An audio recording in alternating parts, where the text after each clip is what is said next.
along. It's a cage match for the bandwidth. Yeah. We're not late, Gillen. We're here. Oh, we're here. We're live. In the flesh. It's Monday night. I hope everyone's feeling all right. Snakes and Stogies, episode 184. We're here. I'm struggling, dude. I've been cutting back on monsters. Really? Pretty heavily. I've been trying to. So like the last that's good.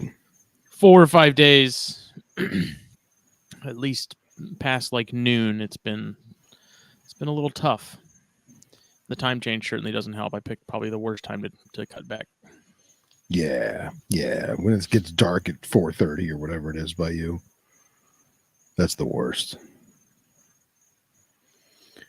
But it was actually weird, man. It was like cool and drizzly today. It was weird. I mean, cool for us is 70, but it was a nice change, even though it was kind of depressing. So, but it's good. It stopped raining. We're here. I got no clouds. It's good stuff, man. So what are you smoking this evening, sir? Uh-oh. Is he frozen? Am I frozen? Is the world frozen? Smitty is muted, but I think his lips are moving. Dum, dum, dum. There he is. I am muted. My connection looks like it keeps going in and out. So you want to Marco Polo it real quick? Marco Polo. Yeah, see, it was quick then, but I know it'll. Yeah. I've also noticed sometimes when I think it's going to be a really bad connection, when I listen back after the fact, it's crystal clear. So it only like looks laggy to us, I guess. I don't know. Yeah, I'm over it. My internet. Oh, he's frozen. Oh, there he's back. Marco Polo something. This is going to be a good show. I can feel it. Can you do the sponsor stuff? I'm going to restart my modem. So tonight, Snakes and Stogies. Welcome everyone in the group chat. Michael Gillen, Billy Jenkins, Robert, Randy, Dylan. Man, the whole crew is here. Forgive me for diverting my eyes off camera. I'm trying to send Smitty pictures for tonight's topic.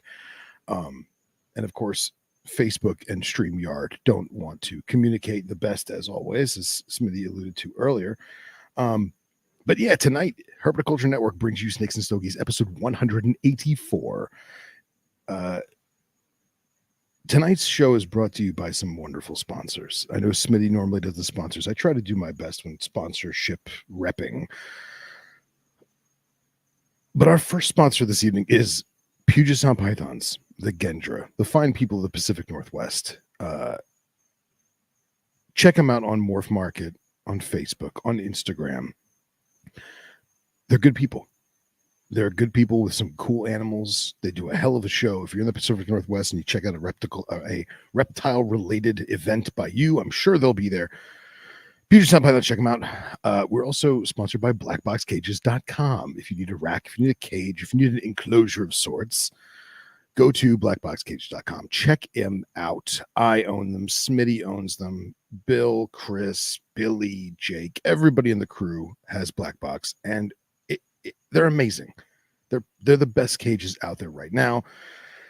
We all have a need for a glass enclosure, whether it be Exoterra or Zoomet or Zilla or homemade stuff. But when you want something that's stackable, you want something that's a little more versatile or has slightly different ventilation or slightly different lighting setups, go to blackboxcages.com. If you want a rack system, if you want rack systems with different size drawers or different size heating elements or different types of heating elements or even locking sliders like myself for venomous, check out blackboxcages.com. Also, if you get a chance, go to Fulvius Apparel. Fulvius Apparel, I'm wearing my subocularis hat right now. Check them out. Smitty owns it. He makes a hell of a product. Shirts, hats, hoodies in the near future, I'm sure. But super cool, unique designs that no other herp-related media really can offer. Cool, eclectic color palettes, very unique patterns and stylings, every size. If you want international, hit up Smitty because it's not available on the website right now, but I'm sure he'll make exceptions for certain individuals as long as you're not in France. Inside joke. And cold-blooded caffeine. We are going to have our announcement for our project with cold-blooded caffeine in the near future. Probably next week. Don't hold me to it. We're still working out some bugs and getting all of our ducks in a row. But if you want to have some really cool coffee, some good, dare I say, effervescent aromatic bean juice, check out Cold Blooded Caffeine. All the coffee that they get comes from areas that is being preserved for herpetoculture, as well as preservation of the animals that live there. So check them out, Cold-Blooded Caffeine. I did the sponsors, and it was kind of off the cuff. I wasn't expecting it, but here we are. You're back, and you're crystal clear. Let's hear some audio. Hargrave can piss off. Check. Check. My internet provider. Okay. Fair enough. Well, we're glad to hear you back. Puget Sound Pythons, BlackBox.com, Fulvius Apparel, and Cold Blooded Caffeine. Check them all out. The four amigos. Brandon Valentine in the house. Ayo boyos. What are you smoking tonight, Bubba? Adobe Nika Rustica Adobe from Drew Estate, the 6x60. So I smoked one of these over the weekend, and I was like, it's a good size for this blend. Typically, the Toro is kind of where it's at, but these are solid. So I grabbed one, and I got a Toro as the backup. Excellent. If you're going to keep yawning, Bubba, we're going to have to get you that monster. Look, I got one. I'm working on it. I'm waiting on it to kick in. So it's good. It's been it's like the entire month of October and most of this month so far, which it's crazy that this month is halfway over already because I feel like it just started yesterday. I know. Isn't that crazy? Like, I don't know if it's the time change or what. It is. It's got to be. It's been just like a crawl to the finish line most weeks. It's work's been absolutely insane. Yeah. People want their shirts. So it's good. Busy is good, even though it is tiring. It's freaking gangbusters. It's nuts. Well, tonight I'm smoking a very special. I mean, I'm having a cigarette right now, as people can see, but I'm smoking a very special treat. So, my coworker's wife is Dominican. She's actually from the Dominican Republic, and about once a year she takes the kids down there for like a week to visit family and whatnot. And this time, I guess, so the new trend where she is, where her family is, are these little tiny cigarellos. Oh wow, those are tiny. They're super tiny. They come in this little. To my face for scale. It's basically like a cigarette, but it comes in its own little cedar box, and it says "Eco a mano, Republic Dominica, natural tobacco dominicano," and I say it like that because it's spelled very bizarrely. M&B cigars. So we're gonna try one of these. I imagine they're gonna smoke pretty quick, so I'll probably. I was gonna say it looks like a wisp of hair. Like as soon as you touch it with a lighter, it's just gonna and disappear. Well, it reminds me of. I think I told the story on here of there was a convenience store that was owned by a lovely Pakistani a Pakistani family, husband, wife, kids, and the brother-in-law. They all worked there, and it was next door to Underground. So when I worked at Underground many moons ago, I would go in the convenience store twice a day, buying cigarettes, buying soda, whatever. It's a convenience store. It's convenient, right? And they were wonderful people. And the one guy, Abraham, who, dude, the hardest working guy I've ever met. He had 3 kids in college, all trying to get doctorates. He worked like he worked at like 3 different gas stations, and he helped run the family store. Like, the dude was awesome. Hopefully he's still kicking it around Deerfield Beach, Florida. But Abraham was like, "Oh man, you have to try the Pakistani cigarette. It's the best cigarette." And I was like, I'll try them. And dude, this was literally a tobacco leaf rolled up and held together with twine. Wow. And I think I've told the story before. Forgive me if I have, anyone who's listening. But yeah, I was like, "You just smoke it with the string?" He's like, yeah, smoke with the twine. And I was like, okay. And that dude was totally messing with you, man. That was the worst experience of my smoking life. And he laughed, and he's like, I'll take one. He lit one up in the store, which I don't think he was supposed to do, but he didn't give a shit, right? And he just smoked it like a champ, man. And I was sitting there dying. Yeah, I know, right? But yeah, I'm gonna open, as soon as I finish my cigarette, I'm gonna open up this little Eco Hermano, little Dominicana, and we'll see how she rolls. Pun intended. It'd be cool if we did a Snakes and Stogies cigar. People do like. We need to. We've been talking about it for years. Stuff. We have talked about it for a very long time.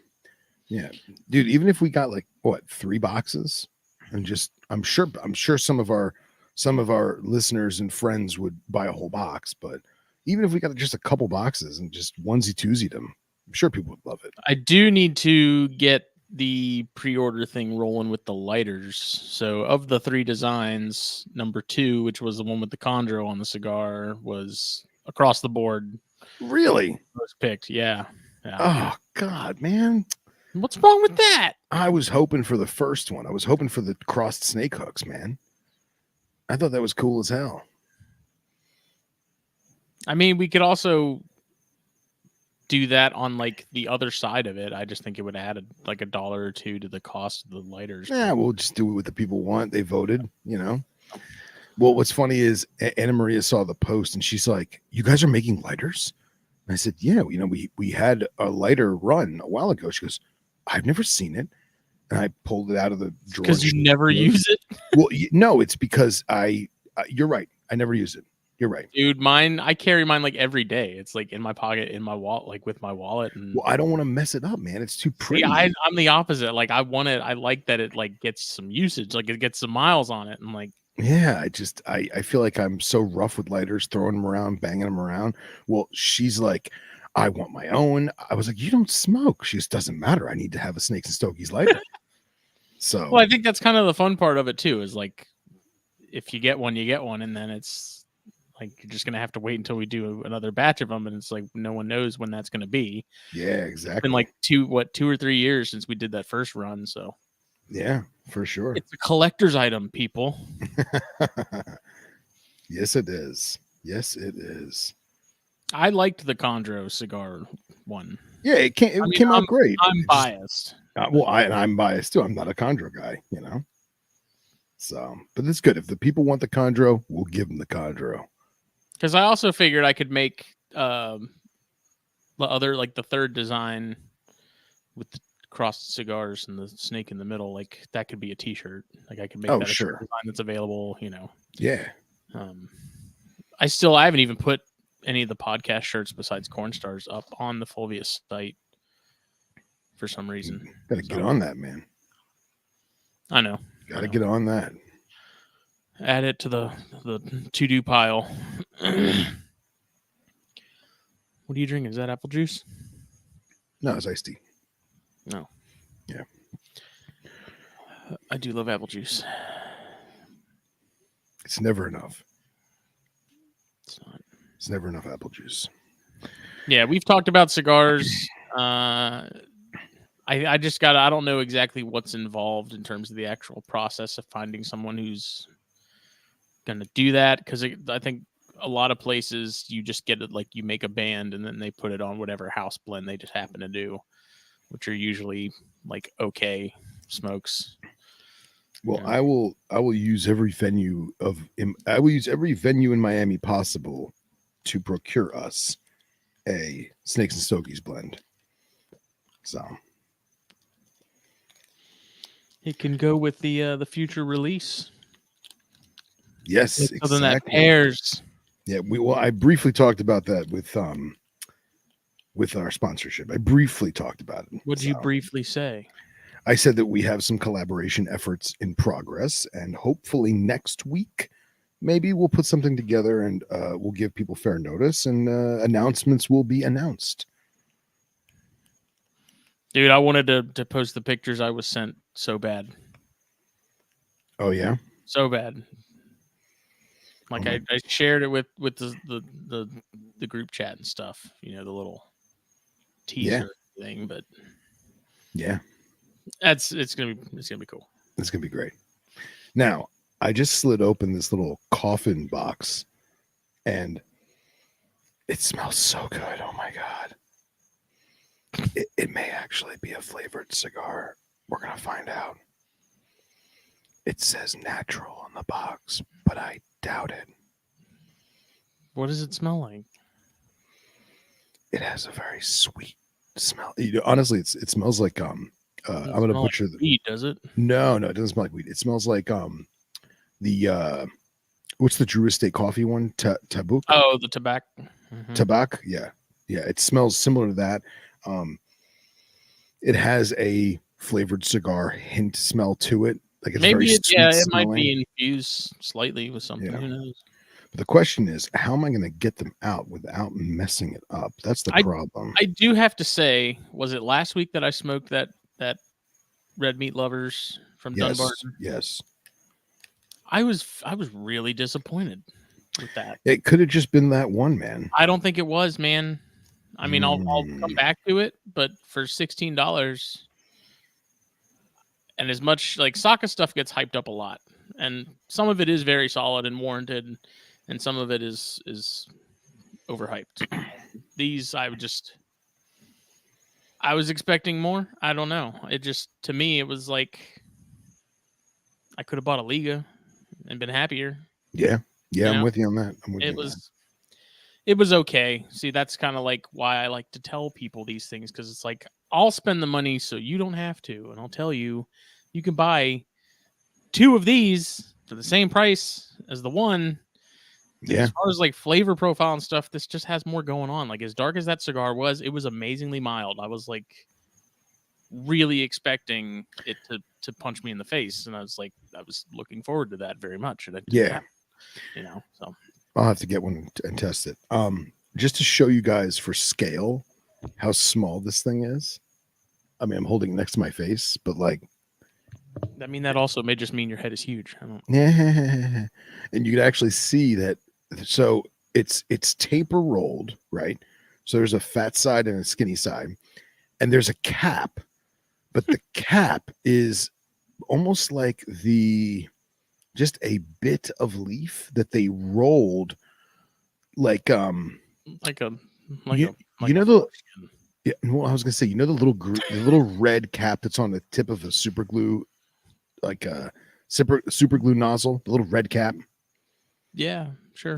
You know what I'm talking about? Yeah. Like on the Gorilla Glue. Yeah, like look. Oh, okay, I see you it. Can see it. See, like it's got a slight color differential, and there's no way I'm cutting this. It's open ended. So here we go. One puff, and that's enjoy.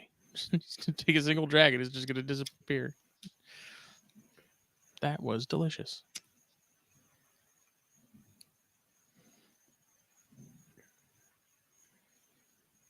Well, floor scraps. It is sweet.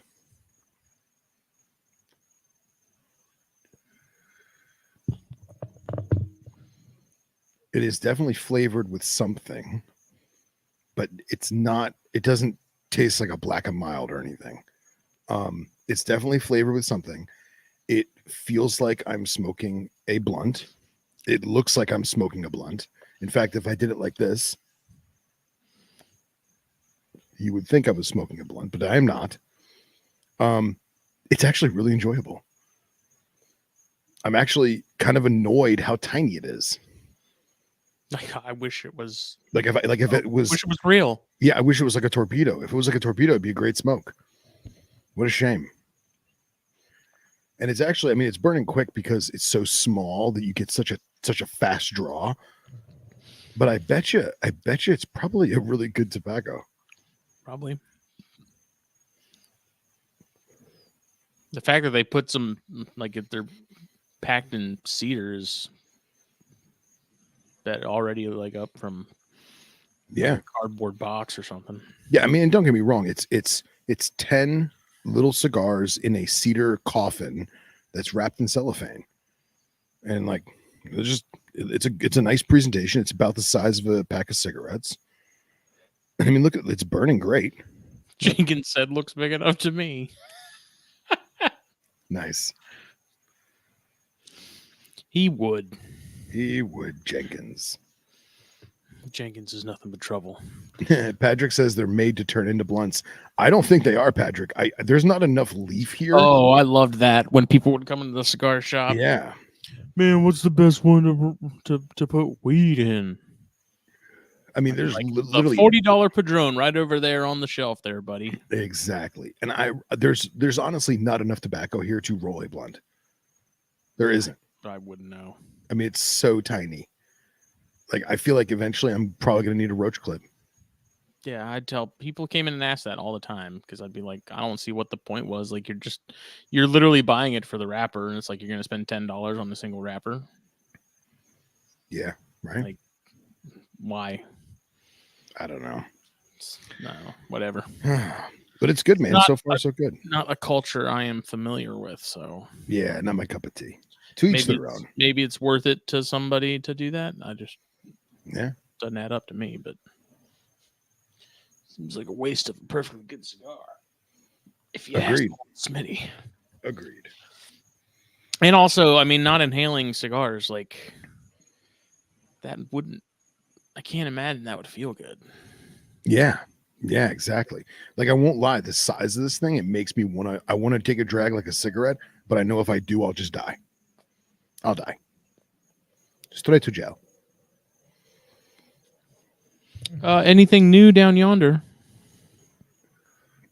Yes, I procured this past week. I procured several Buffotes Bullingeri,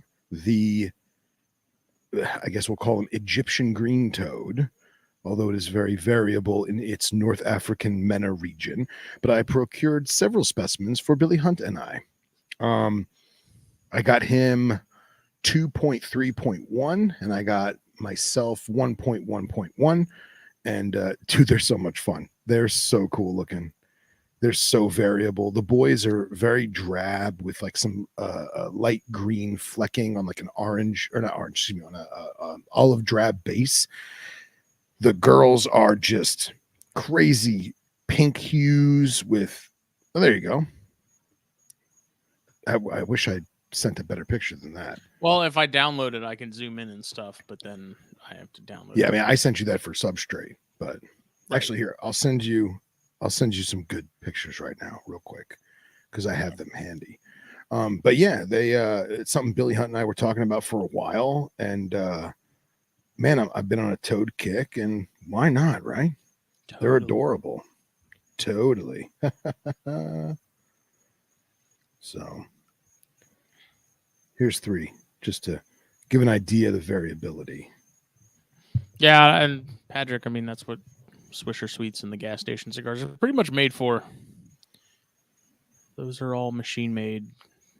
That's what separates that stuff from premium cigars. Premiums are handmade, all tobacco. A lot of the gas stations, quote unquote, cigars are like some amalgamation of like paper and tobacco and machinery and who knows. Yeah, you know what?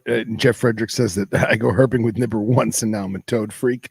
No. Nipper was the what do you call it? The catalyst. It was man, I really want to get back into amphibians. Man, I really love toads. I really should stop playing with the cane toads in my yard. You know what? I go on a herping trip, puts me over the edge. So yes, you are correct, sir. And Billy Hunt, he's been a frog guy forever. He just won't admit to it. So now he's closeted. He's closeted frog guy. So I mean, he's had Pac-Mans, he's had pixies. Now he's getting into some of the horn stuff and a couple other species he's picked up along the way. So cornuta and such. So the wrong kind of cornuta, if you ask me. Speaking of toads, Woods and Forest Media in the house. Oh, hey. If you guys haven't checked out Woods and Forests Media, go on YouTube, go on Instagram, check it out. I think it's PA Woods and Forest Media on Instagram, Woods and Forest Media on YouTube. Some toad-tastic content of American toads and some northeastern species, tons of conservation. So yeah, Woods and Forest Media, check it out. Phil is becoming a toad guy. Yes. Yeah, I have. That I Sell have. out. Not at all. So this one here is actually mine. This is the unknown gender juvenile. It's probably, I would guess it's probably a year old, maybe a little less. But dude, the red color is just crazy. Crazy red color.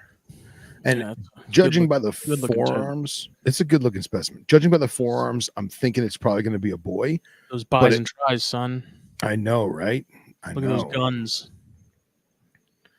So we'll see what it turns into. And you just happen to like stumble across these online or something? No. So like, I would say maybe a year or two ago when I was really hitting the whole MENA region, North Africa, Middle East thing, I stumbled across the Israeli species, and dude, I fell in love with them. Like desert toads, like living in the scorching hot Negev desert that just happens to be near a little stream or like a water source.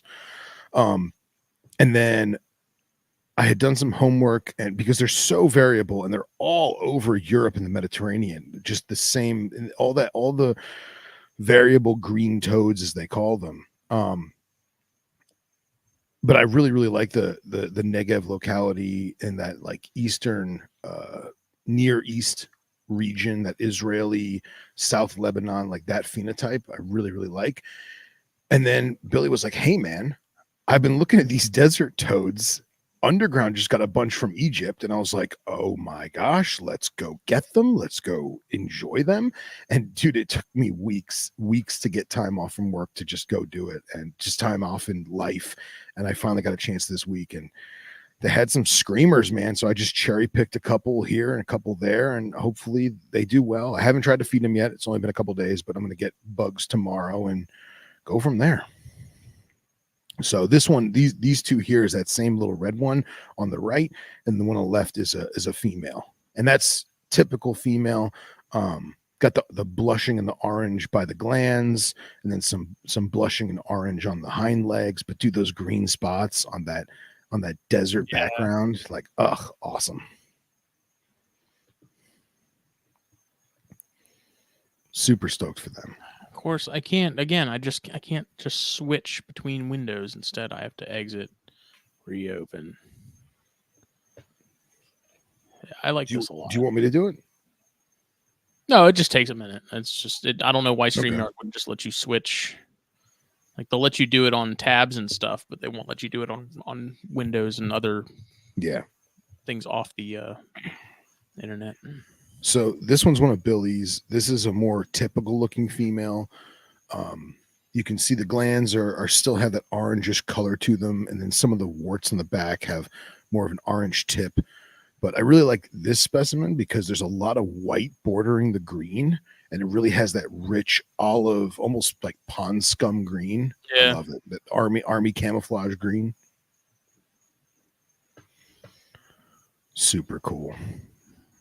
And it is hilarious just because like you look for nuptial glands or nuptial pads, I should say, on the toes for the males. You look for the big Popeye forearms on the males.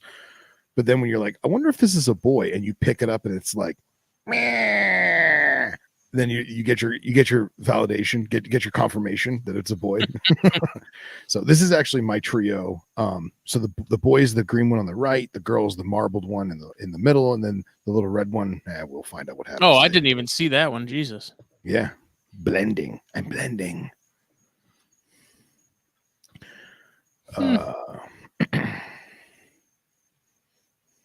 Nice. Yeah, man, they're super fun, man. Super duper fun. Aaron wants to know what their mating call sounds like. It is very frog-ish opposed to toad. It's kind of high pitched. it's a long sustained call that can be broken up. There's tons of calls, like hundreds of them online.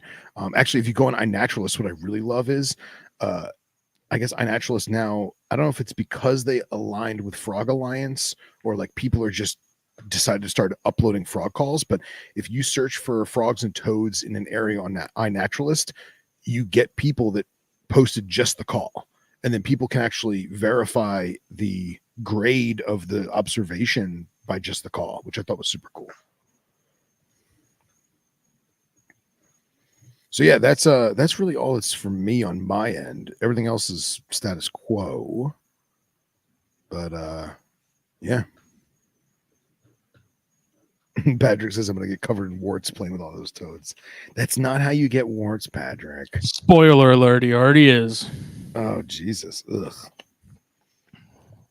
And it wasn't from toads. If you know what I mean.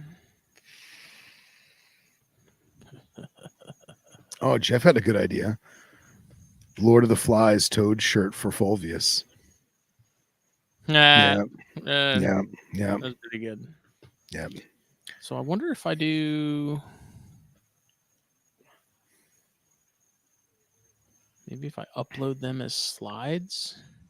Well, I go to I open another window with Facebook Messenger, not the actual Messenger app, but another window on the browser, and then I can just click through each photo if it's giving you shit tonight. So okay, yeah, it's gonna. And for those of you who I spoke to about Spadefoots, I'm still going to try and find some local Spadefoots to me. There's like 3 or 4 pockets that are kind of drying up, and I'm probably going to do some kind of small little vivarium in my bedroom just because the desert room is just way too hot for Spadefoots. But I think that I'm definitely going to get Eastern Spadefoots and keep them too, just because they're like little aliens, man. They're just little aliens, and I need them in my life. Billy Jenkins says Daytona is going to be a hell of a time. Jesus.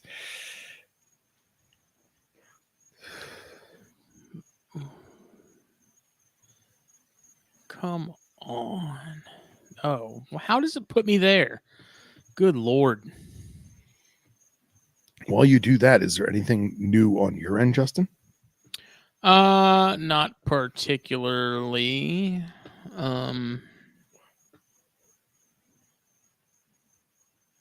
Other than next week, because people were like, "Oh, Thanksgiving's next week." I'm like, "No, it's not." And then I looked at the calendar. I was like, "Oh my God, it is."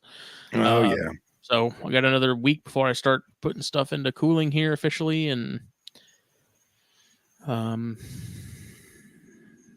yeah, I mean that's pretty much it. Okay. How's the cutting project? I have not done that in a while because I ran out of pinkies, and then my supply from my feeders slowed down because of the heat and stuff too. So Okay. didn't get as far on that as I would have liked. But you did the allotted time. You know what I mean? You did what you planned to do, right? You were just going to go longer. I mean, I wanted to go longer if I could, but I don't know. I really want to try it with green trees, and I want to try it with Bairds and see if the results end up being similar, or if for whatever reason they'd be different varying by the species or not. So I don't know, but we'll see. Still working on getting those baby rhinos switched over. Okay. Went to get some rosies the other day, and the tank full of rosies had a just massive clump of dead ones just chilling. Ooh, yeah. So they had a sign on the tank yesterday, day before yesterday. That was like under observation. Yeah. Wonderful. And then I tried to get some. I was trying to find some parakeet down at PetSmart while I was there too, because I was like, hey, let's go see if maybe the parakeets there's some feathers or something I can cop to try scenting for this baby chondro. And again, every time I've gone there to look for parakeet down, like that PetSmart keeps their parakeets spotless, which Damn. is wonderful, but it's also incredibly frustrating. Yeah, can't catch a break. Damn it. Yeah. So, Well, dude, just have Skylar mail you some feathers. He's got the quail, he's got normal chicks. I don't know. Someone had tried parakeet. Maybe it was Brahms, and it was like he got very good results from parakeet. So Okay, cool. we'll see. Cool. I don't know. I tried chick down. I went and got some loose feathers from my aunt and uncle's house. They have chickens. I pulled some out of their egg, like their lay boxes and stuff. Tried that yesterday with no reaction. So it's Okay. no. Yeah, Jenkins was supposed to hook it up, but obviously I'm not gonna be like, Jenkins, drop everything. Yeah. Hunt me down some parakeet down. Just send you a bunch of frozen parakeets. Yeah. Pretty bird. Pretty bird. Real quick, back to the toad. Really quiet. Yeah, right. You sold our dead bird to a blind kid? Harry, I fixed it. Back to the toad front real quick. Jeff Frederick says Ace of Spades, Spadefoot shirt. Hello. Aaron says that you're going to make shirts for Woods and Forest Media. And our good friend Dylan in Reno says that there is 2 new cryptic toads of Bufo discovered in central Nevada. So that we all got to check out. Thank you, Dylan. You're wonderful. Nice. Yes, I've been in talks with the Woods and Forest folks about some merch. Hell yeah, brother. Hell yeah. Toad-tastic. I'm loving it.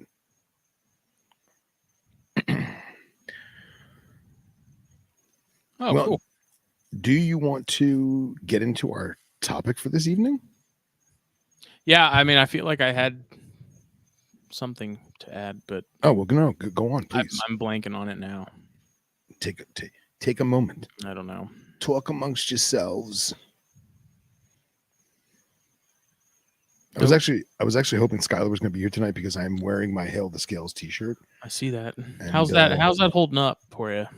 The Hail the Scales is great, man. I've worn it to the beach with Anna Maria a bunch of times. I've worn it hiking. I mean, I've washed it a million times.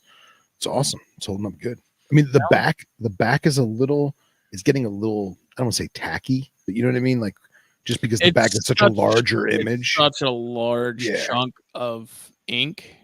Yeah, exactly. Like, I'm not saying this as a slight to Skylar, but like in general, when I see art with a giant block of white, because that has to have a white underbase on it, otherwise those colors and stuff don't pop, right? Oh, really? So it puts a giant white circle, and then it puts the color on top of that. And when you have a giant amount of ink like that on the top, there's really no avoiding it. I mean, it's going to lay it down. It's going to have a hand feel to it that I don't particularly care for. Yeah. So that, it is what it is. But yeah. Valentine wants to know what's on the Neff front. So I was going to do 2 Cinctus pairings this season. My one girl that I was really hoping, because all my Cinctus are proven breeders, but the last 3 years, 2 girls that are like primo specimens, like textbook specimens, they just have not been interested in that boy. I leave the boy in there for like 2 days, and when I check on them, the boy is like, get me the fuck out of here. These ladies are crazy. She actually looks really bad, and I don't know if she is dehydrated or what. So I actually gave her a humid hide, which I never do with Neffs just because they're desert geckos, but I gave her a humid hide just to kind of see if maybe that little bit of hydration just help her skin and stuff. But my other girl that has a regen tail that's like that pops out eggs, she looks great. So I'm probably going to chill her. Not chill, excuse me. I'm probably going to kill her heat. Maybe first week in December, second week December, and then hopefully around the new year, I'm going to throw the boy in there because I live where I live. My gecko schedule is ass backwards, man. Like I do not pair stuff. I've tried to do it Aussie style, like their season. I've tried to do it our style. Like I've tried fall, I've tried autumn, I've tried spring, and like it's a pain in my ass because of where I live. And I know there's other Neff guys in Miami that just kill it. They're just like popping out AMI left and right, but I can't catch a break, man. And then I also finally feel like because I have a 1.2 hypo millie that I've never bred. I've just been raising them up. They're from Leland Ward, DW Geckos, shout out. I feel like the boy's old enough now, so I want to throw them all together. I'm probably just going to put all three together and just see what happens and go from there. So, but that's it for Neffs this season. Word. Speaking of time out.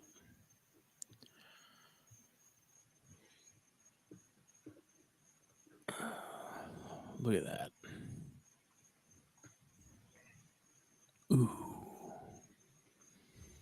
Oh yeah. So is that some of that Quinquestriatus? Yes. Goodness. Some of that Israeli goodness. I actually don't own that bug anymore. I sent you that for the substrate pictures, but I got all excited. I was like, oh yeah. I know. No bugs for me right now. I want to get another Deathstalker, man, just to have one, set them up right. I feel like with a desert room, I owe it to myself to do that. I just don't. If I get one bug, I'm gonna get two. If I get two, I'm gonna get four. Dude. If I get four, I'm gonna get 30. So like, yep. As soon as you open that portal. Yeah, man. Yeah. So, but yeah, I had a couple of those. I don't think I ever had. I didn't have any adults. I had a bunch of slings. Yeah. Well, and Matt and Jamie gave me a Jordanensis, and dude, I was so mad when that thing died. It shed twice they gave it to me at like, what was it? Maybe 5th or 6th instar. And then it shed twice and rolled. And I don't know. Honestly, I think I kept it too dry. I do. So, but yeah, I sent you that. So we can come back to this photo later when we talk about what we're going to talk about. I do not keep millipedes. No, but you know who has been keeping millipedes, believe it or not, and is actually breeding them, not on purpose? Hen Dog has been putting isopods and millipedes in Mango's room enclosure, native Florida millipedes, and they are breeding and doing a fantastic job, doing their job. Yeah, man. It's crazy. You see this, 13, 14 foot king cobra, and there's just all these little bugs living there with them. It's adorable. His little bug army. Yeah, little bug army. Yeah, so the sort of main topic of discussion this evening is substrates. Yeah. Doesn't sound exciting, but I like talking about substrates. Yeah. There's a lot of them. Some are great. Some are horrible. I figured we'd kind of go through them a little bit. Phil sent a bunch of pictures. I'm going to attempt to get Spotify going again for me. And I think that our best course of action would maybe be to go through the different types of biomes. But at the same time, I feel like we should talk about some quarantine setups, some simple setups, some very basic sterile setups too. And obviously all of this is going to be species specific. It's going to be biome specific. If you're keeping something that's very tropical, you may not want to just stick it on paper towels, but something else that's more temperate or more arid, that may work out great for you. And then I also figured we could touch base on when's an apropos time to convert from a quarantine or a sterile setup to more of a quasi-naturalistic with actual substrate, and gonna go from there. Yeah, I mean, I'm gonna say exactly what you just said, is that it's gonna be completely dependent. Like nothing about what we're gonna talk about is gonna be a one size fits all solution. There's a lot of substrates there's a lot of variables, not only in the species, there's variables in where you're living, your ambient humidity, your room, the temperatures in and outside of your room, what you're keeping it in, whether it's something glass like an exo or something plastic, be it a tub or rack. So with that in mind, when we talk about these things, just think about, think outside the box. Yeah, think about how it best pertains to your situation. Where do you want to start with sort of the quarantine stuff and the symptoms? Yeah, I think that's easiest. Yeah. You want to kick it off? Do you have one of your photos lined up or one of my photos lined up? I don't. Yeah, I've got one. Okay, yeah. Let's start there. I feel like a lot of people, especially beginners, it's a good thing to do a simple setup if the species at hand permits it. And I actually, for those of you watching, I chose this picture on purpose because it's gross. It is a dirty cage. No, I do not keep my animals like this, but it becomes this very quickly, especially with paper towels. So, especially with babies. Yeah, because babies are just pooping machines, right? God. So, and actually, if you look at this photo, you can see there are several spots where the snake has pooped. But the brown paper towels is actually not from poop. That's from that piece of cork that's in there. Yeah. And a lot of people get, what's the word I'm looking for? They get, I don't want to say paranoid, but they are weary that they're not taking good care of their animal because certain features of the setup will appear to be dirtier or grosser than they really are, if that makes sense. Dude, if people in Europe saw this picture, they'd probably have an aneurysm. Oh, I know. Well, dude, the internet, like I have full confidence in my husbandry to be able to post this photo. And it's a dirty cage. I'm showing a dirty cage on purpose so people can see what it looks like. But this brown, disgusting, moldy looking paper towel is only like 4 days old. And all that brown dirt is from that piece of cork bark because every single time the snake slithers over the cork bark, it's scraping little particles of dirt and bark and soil because I've used that cork in other cages too. And it just looks like hell. But for the sake of the picture, for the sake of this conversation, this is a legitimate simple setup. So we have a plastic tub with appropriate ventilation, appropriate latches, because this is a venomous snake. I have a very simple black plastic hide cave on one side, essentially the warm side. I have a white water bowl on the cool side, so that way the water doesn't evaporate too quickly. I prefer a white colored water bowl with babies because I can see the funk. I can see if there's mites. I can see if there's any other parasites or unmentionables exiting the animal. And it's just do this with a lot of babies because I want to see and make sure that everything is going good in the beginning. I want to make sure that the humidity levels are right. I can see if the paper towel's too wet. I can see if the paper towel's too dry. I can see if mold's growing, all of the above. Brandon Valentine says, do you guys have preference on paper towels? I don't.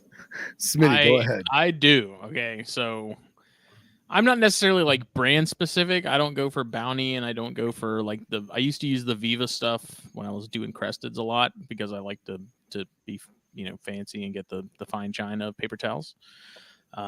Now it just has to be the Selecta sheet, like the Selecta size, not the full sheet, which are like, I guess it's a half sheet more or less, but like the Walmart brand ones I'm happy with. Lately when my parents take a trip out to Sam's, I'll have them pick me out or, pick me up a big thing of paper towels, Sam's Club, Members Mark brand. So that's what I use. I like something that has a little bit of thickness and absorbency to it. Thinner, cheaper Dollar Tree brand paper towels are okay. Not my favorite. I'll use them if I'm in a bind and need something to hold me over until I get stocked up. But yeah, I mean, shop towels even, like I really like those. Those aren't cheap, but yeah, mechanic cloths, man. Nice and absorbent. Yeah. So I don't have a brand preference. If I was a millionaire, I would use shop towels or mechanic cloth for all my simple setups because it is so thick and soft that it has more cushion to it and it's super absorbent. For me, it doesn't really matter what brand I'm using, but I will double, if not triple layer the towel, because if the animal displaces water and the water bowl overflows, it's just that much more to soak up. It's also a little cushiony. A lot of baby animals, they want to hide underneath it. They want to move it around. They're going to fold it over. They're going to soil it. And destroy it. They're going to destroy it, right? So even though you may roll your eyes at how many paper towels you wind up going through, I prefer to layer at least 2 or 3 layers, regardless what shape or perforation you're using. So he also asked, are you looking at the grip at all so the snakes are not sliding around? Because Phil's look like the grip would be better than others. Yeah. No, I mean, for the most part, I've noticed between like Bounty and the off brands and stuff, it's more or less the same pattern. The shop towel, that would kind of be the only thing that I would not like about it, is that there's just not as it's fairly smooth, if there was any way to describe it. So not as much traction as some of the sort of normie stuff, but yeah, I mean, this is the same setup that I have for a lot of my quarantine things. Again, I'm with Phil. I like having white paper towel, lighter colored water bowls to be able to see if there's anything going on that I wouldn't be able to see otherwise. And this is how I also usually keep like the baby corns and stuff after they've come out. Stuff that I'm planning to hold back and hold on to long term, I'll go ahead and after their second shed or so, I'll put them on some sort of particulate bedding.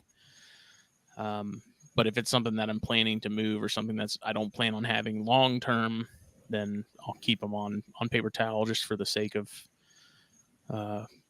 cost wise and easy. Yeah. But again, I find myself changing it almost constantly because baby snakes, man, it's like, oh yeah, Mother of God, where does it all come from? Yeah. And what I think is interesting about this photo is you guys can see that there's no poop by the hide box and there's no poop on the cork bark, and the snake is sitting on the cork bark. So they know that they've soiled it. They know where they're going. I mean, they may not use the same spot over and over again, like a dog or a cat or a pet skunk or something, but they're going to tell you what's what. And if you see that the snake is, or the gecko or the lizard or the baby turtle or whatever is not sitting on the paper towel, it's probably an indication that it might be time to change it. Aaron also commented that white paper towels have bleach in them. So I've never used a white or dyed material with amphibians just because I'm paranoid about it leaching out and then soaking it up. But I'm sure if you got like some of the recycled unbleached paper towels, I'm sure that would be fine with certain amphibians. And again, if you have a wet paper towel in a deli cup because you're shipping a salamander to someone, that's no big deal. But for you to keep that amphibian on bleached paper towels, I probably wouldn't do it personally. So yeah, Jake was using like the brown tub liners for a while too. I think he stopped using those just because he got tired of having to cut them all the time. But yeah, he got the ones that were like almost like studded. It had like a texture to it. It wasn't just smooth paper. Yeah. I don't know. Like he was all about that for a while, and then he kind of moved away from it. And yeah, and I used the giant like 5-foot spools of newspaper that they use in the actual newspaper print house. I used to buy those because we would line the vision cages with it. But the problem is it is not absorbent at all. And when you have something like a large colubrid or a cobra or something, dude, they mess it up in 4 minutes. Yep. So yeah. But yeah, going back to what Brandon was saying about the texture of it, those paper towels, I think it's Bounty, whatever was on sale. I try not to get stuff that's too abrasive though, because it is a baby snake and you want somewhat soft. That being said, I steer away from overly cottony brands like Cottonelle, because now you're dealing with microscopic fibers and their little lungs are that much smaller and they're living in it. So if that paper towel is torn or it has fibrous dust particulates in it, I don't want them breathing that in, especially in a confined space like a tub. Mm-hmm. You know, it's kind of like anybody who's taken one of those like cottonelle paper towels and just not torn it on the perforation, but torn it, tear it in the middle. Do it outside in the sun and see all those air particles, those dust particles flying in the air, and you'll be like, "Wow, I'll never put that in my snake cage ever again." So, did we have? That's the same one. Did we have another one? I don't think I sent you another paper towel picture. Okay. Do you want me to send you another paper towel picture? No, it's fine. Okay. Yeah, and going back to it being species specific, so the picture right there, that was a baby puff adder that I have. Puff adders are very opportunistic. They live in some lowland swamp areas. They live in deserts. It is very, very, what's the word I'm looking for? It's a very opportunistic species within Adaptable. it's a very adaptable species. So it goes back to what Smitty was saying earlier. It is very species specific. It is very biome specific. If you have an animal that is going to be too dry on just paper towels, then you may want to consider either not using them or maybe wetting them slightly. But now you're having to change them more frequently to avoid mold. Humid hide is the solution for that. Or you give them a humid hide, which is what I was going to say next. So. Yeah, that's what I do for the rhinos, because the rhinos are on paper towel currently. So they have a water bowl, and then they have a humid hide, and then they have some of that garden sort of fencing wire stuff. And they love those humid hides, man. A lot of the stuff that I have that has a humid hide, you know, be it corns or Bairds or, you know, whatever, they use the hell out of those humid hides, and a lot of them are set up in a setup similar to what you're looking at here with some sort of wood bedding, be it aspen or pine. And it definitely helps. Like if you're in the drier times of the year, like now, they make a huge difference. And I just go to, you know, Dollar Tree again, get something out of the deli cup section. Oh, cut yeah. little holes in the lids, fill them up with some spag, and they'll be happy campers. You take a lighter to the hole? No, usually I'll just take a box cutter and on like a paper plate or like a doubled up paper plate and just cut a square out of it. And I make it fairly a decent size. Like it's not a tiny hole. It's not a huge one. So it, you know, at least retains that humidity and stuff in there. But yeah, you know, there's more than enough space for that snake to get in and out without having to really touch the edge or squeeze past the edge or something to worry about. You know, with the geckos, when I do my lay boxes, I will take a Bic lighter and very gently, very quickly, I'll run a Bic lighter around the rim where I cut, because it is so sharp, and that just that quick flash of heat will actually melt the rim of the plastic and kind of round it off.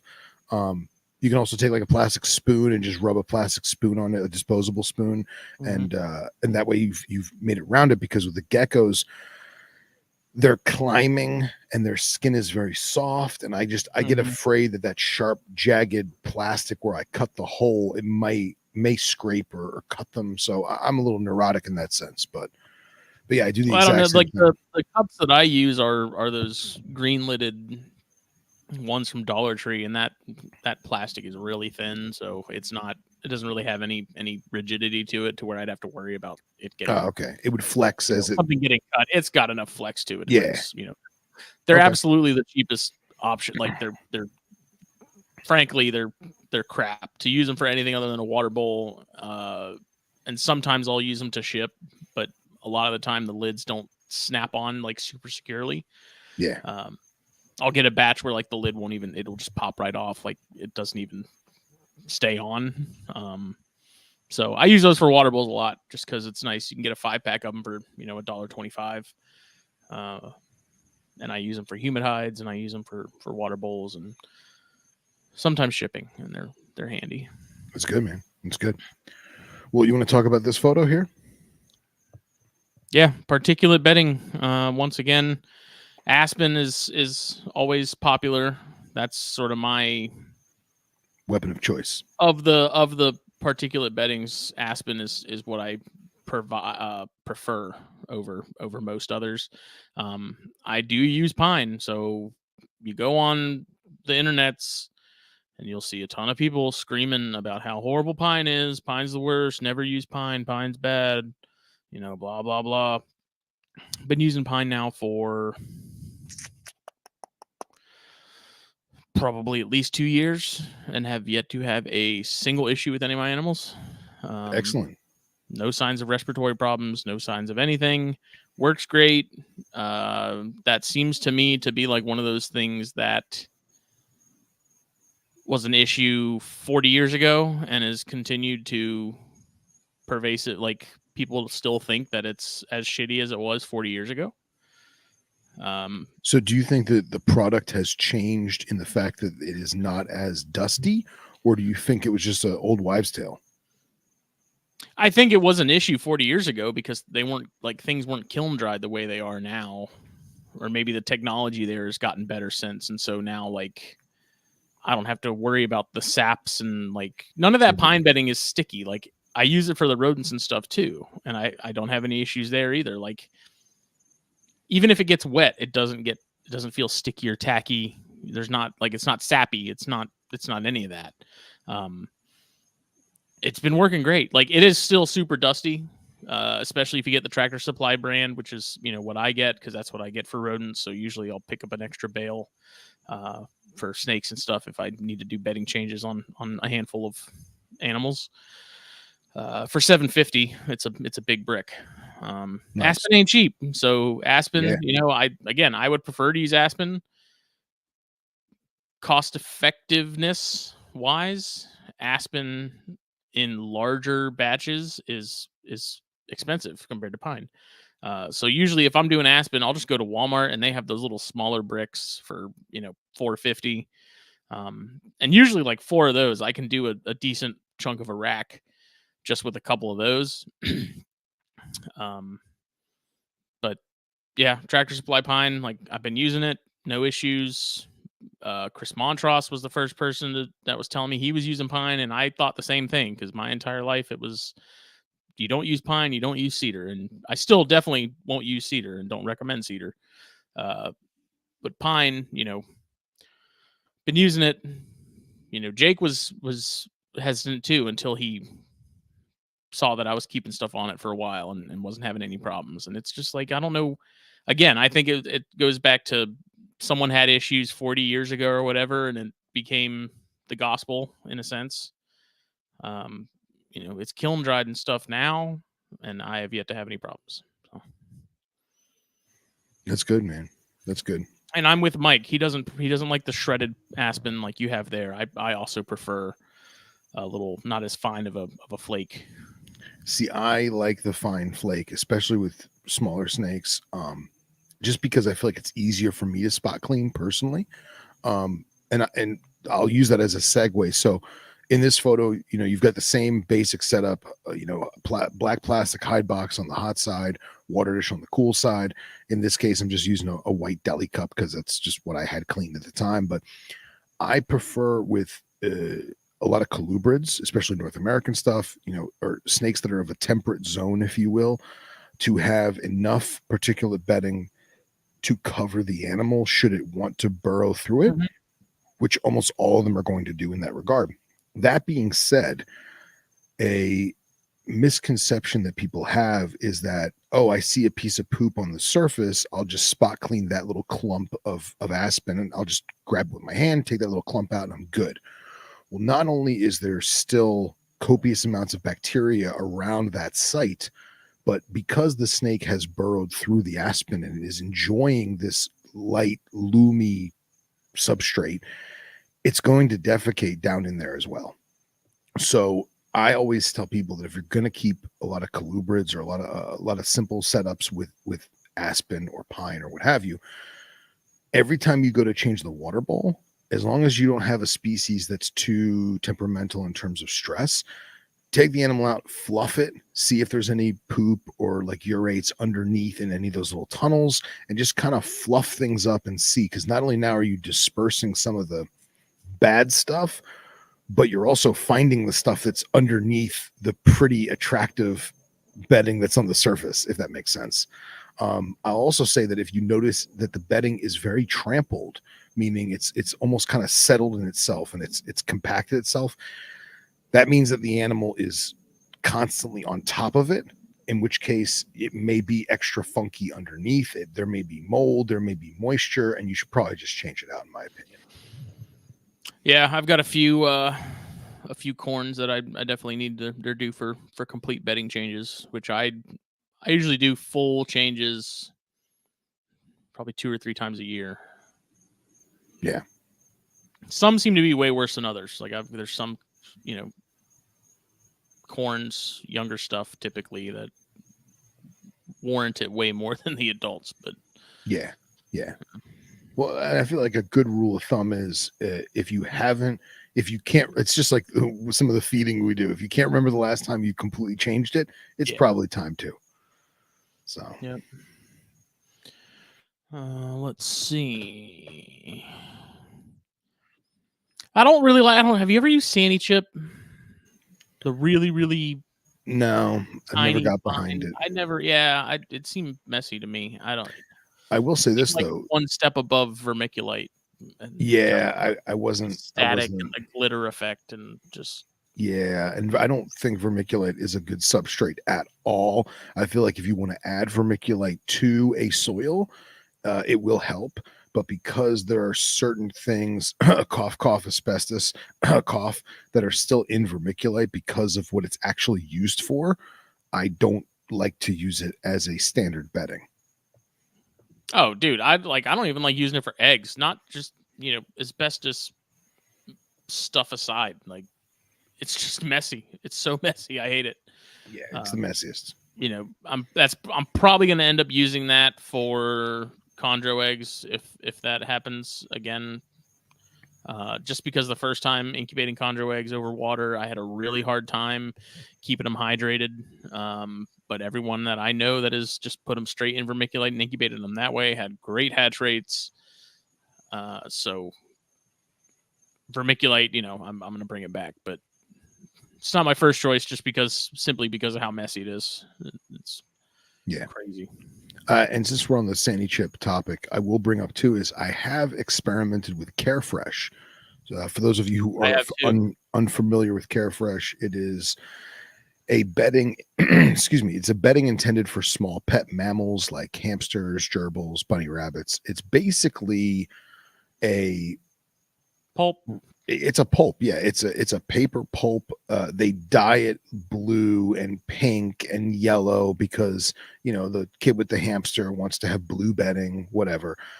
I feel like it works well with baby colubrids and some baby snakes, but once it gets wet, it retains that moisture and just turns into a soggy mess.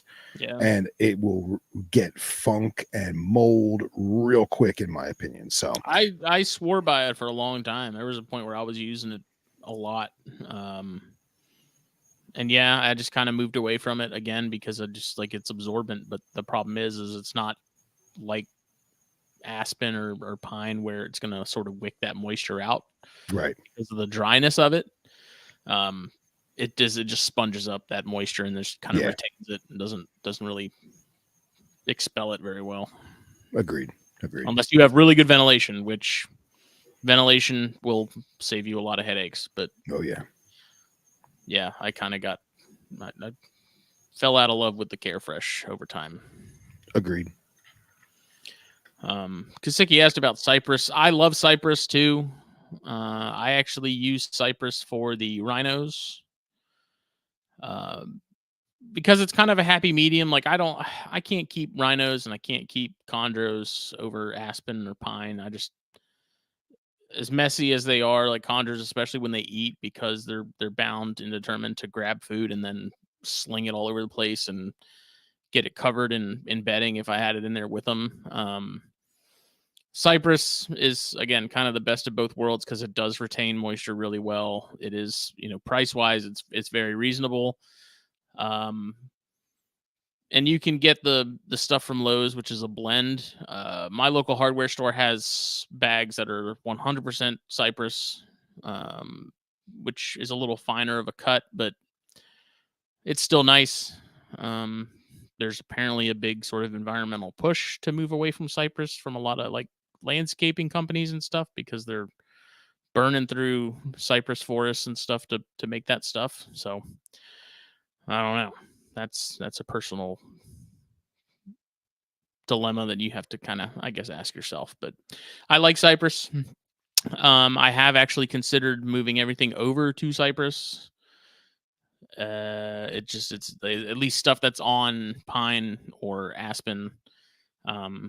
Because I do find that the aspen and the pine shavings like will absolutely zap a water bowl freakishly quick. Like I'll refill a water bowl and it seems like within, by the end of the week, it's dry. Like all that water and stuff that was in it is gone. It's bizarre. I don't know. So cypress, I don't see that being as much of an issue. But the problem I do have with cypress is in the bag because they sit outside at Lowe's and Home Depot and stuff day in and day out for God knows how long. It gets really wet because of all the condensation. So typically what I'll do is I'll put it in a bin and put a fan over it to either pull or push air through it to dry it out some before I actually put it in a tub or something in a rack, just because I don't want it to be that wet. Yeah, I fully agree. Cypress looks good. It smells good. Yeah. I don't mind it. I got snakes on it right now. Just got to keep it dry, especially in a tub setting like a V70. Man, I've seen some respiratory issues from just being too musty in a V70. Yeah, V70s, man. It's like a cave. Deeper, farther back you go, the darker and damper it gets. Yeah. Oh yeah. Let's see.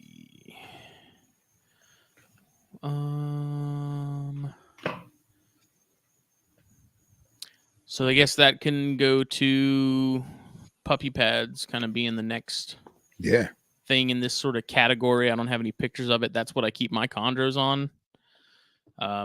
Over time, I have found that is my preferred for older chondros in bigger size enclosures. Puppy pads are where it's at. Cost wise, you can get a bundle of 50 of them for $10 or $12 from Walmart. I don't get the ones that are scented. They have some that are like lavender scented for whatever reason. I don't see how that mixed with dog piss is going to be a very good smell, but to each their own. They work really well. I know people have had issues with snakes ingesting them, like larger carpets and things like that. I've certainly had chondros grab the mouse and the puppy pad, because if you feed chondros and you offer them that food below them rather than sort of at their level or above them, they typically, in their overzealousness, grab that mouse and grab the pad and wrap it. And usually they realize that it's not food and they let go and, whatever. But there have been a few times where people have had chondros, or not chondros, but carpets and some other larger pythons or boas ingest the puppy pad, and then it either throws it up or if they have to go get it surgically removed. Yeah. But I mean, that's a possibility with really any substrate. You can't really avoid it. The snakes are going to kind of do what they want to do. You just got to be mindful of it. But yeah, I mean, it is a big difference getting a mouthful of dirt or a mouthful of aspen opposed to a puppy pad, which they will continue to consume and slurp down like spaghetti. Yeah, it's rare, but it happens. Yeah, I mean, I've had them. I've had my fuscus do it. I've had carpets do it. But what happens is they almost get stuck in it, so they release their grip, and then they take a second, and then they go directly after the dead rat. So yeah. Those have I found that those work best for chondros if you're keeping them in sort of more simple setups. If I was going to keep a chondro on anything as far as like a naturalistic bedding, it would probably be cypress. Yeah. For the reasons mentioned previously. But I like puppy pads. They usually fit the tubs, the Cambros and stuff that I keep mine in perfectly. They're super absorbent. Like they're great at their job. Like those things, if an animal goes to the bathroom on them, like it dries up real quick, and those puppy pads just suck it right up. They just work really well. I like them. I love them. For chondros, I swear by them. That's There's people that'll use a third of a roll of paper towels to cover a 5-foot enclosure or something. It's like I can do that in 2 puppy pads and be done. And then they have like a plastic liner in the bottom of it so that even if they do get soaked, it doesn't seep through, because it's got the sort of the gel absorbent stuff in the pad itself. I like those. I'm not opposed to keeping corns on them or anything like that. They just, for me, that's been the best thing for chondros and keeping those. And see, I find that something that is semi-arboreal or arboreal, like a carpet or a chondro, the puppy pads work phenomenal. For my water pythons, works phenomenal. I've had issues with colubrids, specifically corns and kings, where the snake goes in between the folded up puppy pad, and obviously the bottom of the puppy pad is a glossy, smooth material that is to prevent the puppy urine from going through the pad and onto the floor. What happens is prevents seepage. It prevents the seepage. Yes, the seepage. What happens is the colubrid will soil in between those layers because they think it's like a nice little rock crevice or a crack or something that they're living in. Because it's a colubrid and they have to. And what happens is nothing absorbs those urates, nothing absorbs that feces, so it just festers there. And that has been an issue for me. So if I notice that the snake is constantly in the folds of the pad, I won't use that pad with that species personally. No, that makes sense. It's not an issue with chondros because chondros are exactly rarely under the pad. I had one male Biak that grounded himself a lot, and at first I was freaking out thinking there was something wrong. Over time, I just realized he's a weirdo of a chondro that would just like to hide under the puppy pad. Like that was it. There was no other issues with him. Ate fine, no problems. He's just a strange one. Yeah. And again, not a problem. That just goes back to what we were saying earlier of everything we're talking about tonight is not only biome specific, but it's species specific and it's individual animal specific. Who'd have thought that Justin was going to have a chondro that wants to go under the pad? And I did I think that was the one that I traded for the rat colony, and I had to explain to the guy, like, this one likes to not hang out on the perch. Yeah. Don't freak out. It's just what he does. Like that's it. Because if I pulled him out and put him back on the perch, he'd just curl up and hang out on the perch, no problem. But for whatever reason, he'd go hang out under that pad a lot. So I was like, okay, whatever. That's just how he likes to do things. Yep. To each their own. Let's see. We going to arid or are we going to go to forest? Let's go to the forest. All right, let's go to the forest. I love this episode. This is so much fun. I'm trying to see. The problem is I can't really see the thumbnails of these pictures because they're so small, so it's hard for me to tell what I'm looking at. That's okay. I mean, if it comes up, doesn't help that I'm blind as a fucking bat. When's the last time you went to the eye doctor? I have an appointment in February. So. Oh, all right. Well, there you go. But it's been a solid probably 6 years. Really, 6 years? Jesus, boy. My glasses are like falling apart, dude. Till the wheels fall off, right? You're getting that age, man, where you're going to have to go every other year. God.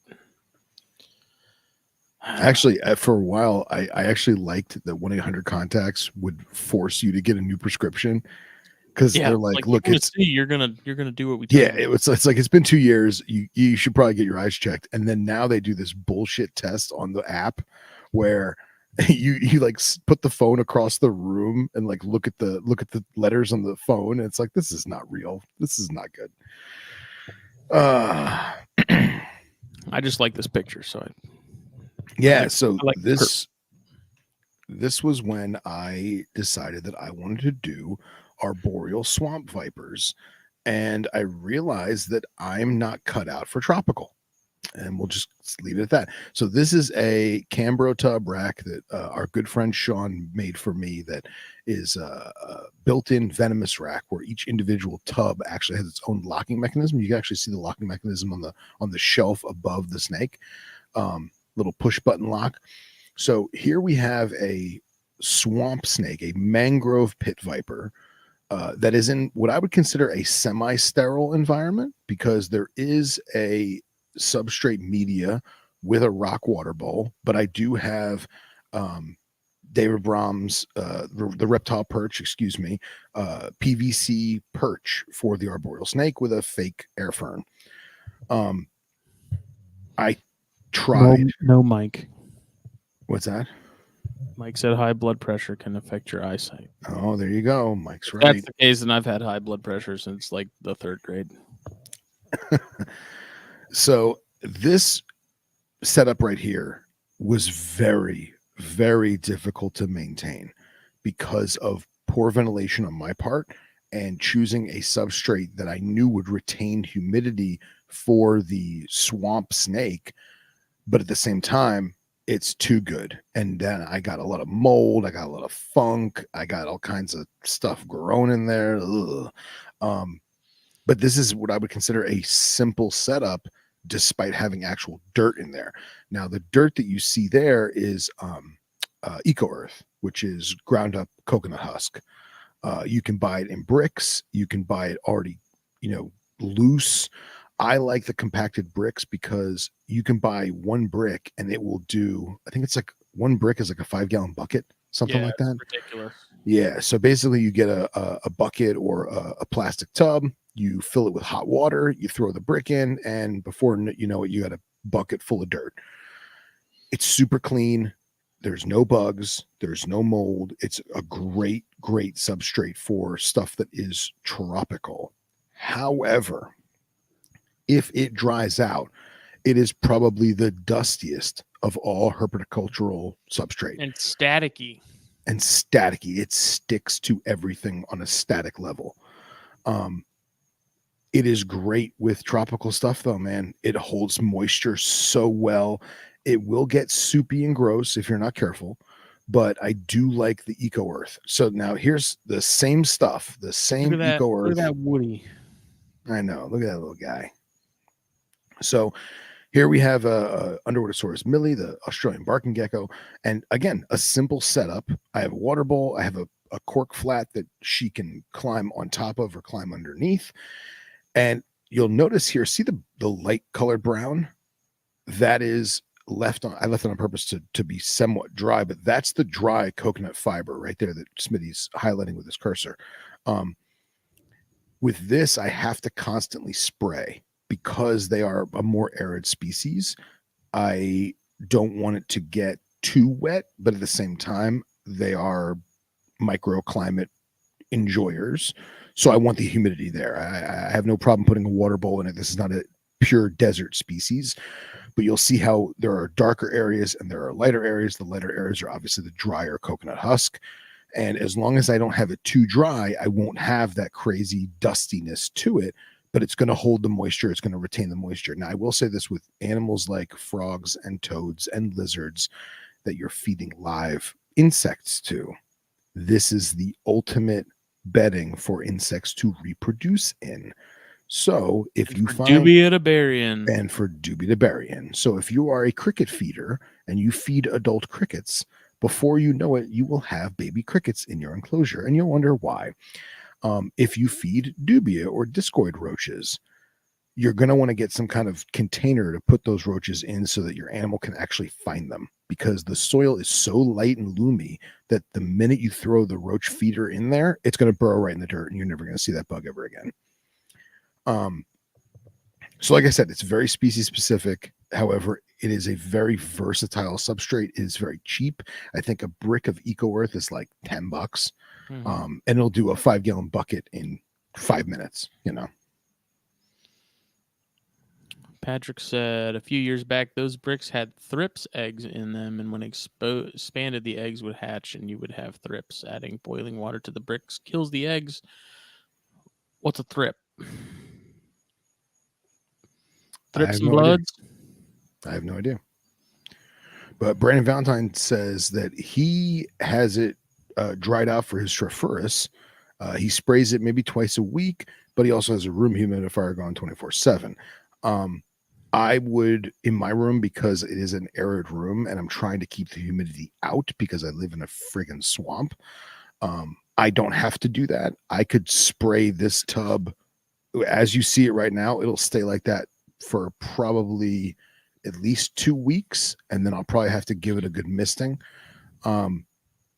But that's okay because it's gonna have its ups and downs, and you're gonna have to keep rehydrating it. Just be mindful of what species you have, and if it does get too dry or too dusty, then you just need to add a little hydration. Yeah, my main complaint with it is because I use that for pretty much every tarantula I kept.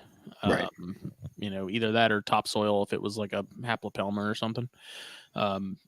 That stuff is awesome, but then if it does dry out and you have to wet it again, it would take a while for that water to actually seep into it.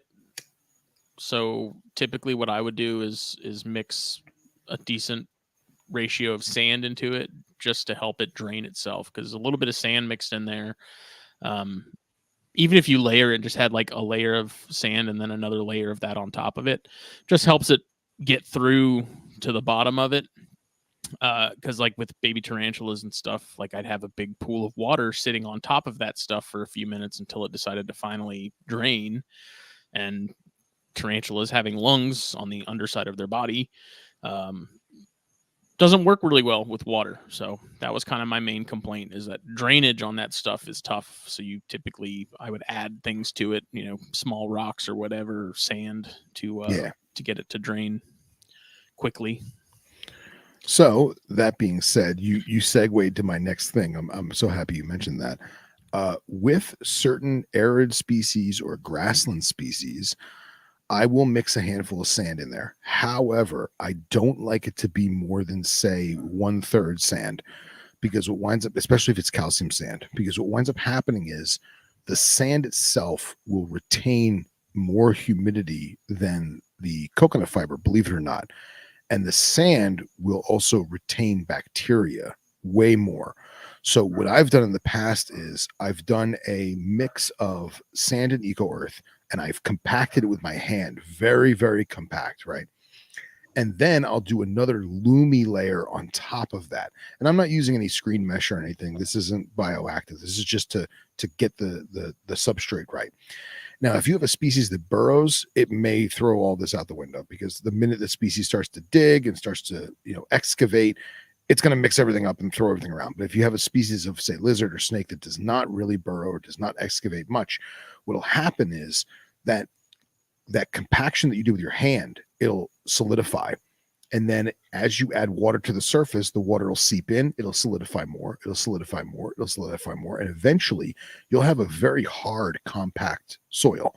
And so for my African girdle-tail lizards, I will literally take like 500 milliliters of water and I'll flood the cage, and it will retain maybe an inch of water over the entire surface of the enclosure and then slowly drain into the soil. And what that's doing is it's, again, compacting it, but it's also hydrating everything. So instead of just spraying where you may have missed a couple spots or maybe pools in one spot, by doing this compaction with a grassland species or a forest species, you're getting a more naturalistic soil displacement, if that makes sense. I don't know if I'm putting my words together right. But doing that compaction has really helped alleviate some of the stuff that Justin was talking about, or increase it if that's your desired goal. Justin was trying to not have standing water with his tarantulas, so he mixed in and kept it loomy and kept it fluffy. I was trying to keep standing water, so I compacted it down. I'll also say that there's a very, very popular thing right now that I actually like using a lot. It's called jungle mix. So if you ever see the word jungle mix, I'm pretty sure Exoterra may own the rights to the name, but it's slang used over many, many years. It is a hybrid combination of coconut husk fiber like Eco Earth, fir bark, and ground up sphagnum moss. And that is what I use for a lot of my, I don't have many tropical species left, but the handful of tropical species I do have, the chlorecus and such, I like to use that a lot because it will hold the humidity just right for me in my room, but not get soupy like Eco Earth. At the same time, on my fossorial species like the stiletto snakes, I'll use the jungle mix. I'll add in leaf litter. The leaves will stay on the top of the surface of the soil. The bottom will be loomy enough and loose enough that the snake can burrow through it. However, what happens is the jungle mix almost separates over time, and the larger pieces of fir bark or peat moss or whatever they've mixed in there will slowly start to rise to the surface, providing you're not fluffing it and moving it, right? And now my drainage layer is even better. So the very bottom of the enclosure will have this nice little wetness moisture layer, but then on top where the leaf litter is, it's nice and dry. So now I've actually made like a 3 or 4 piece hydration biome level in a fossorial enclosure for that specific type of snake.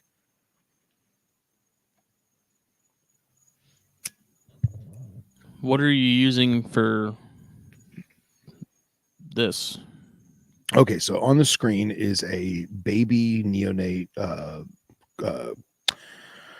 Crotalus lepidus, the mottled rock rattlesnake. So this is a mix of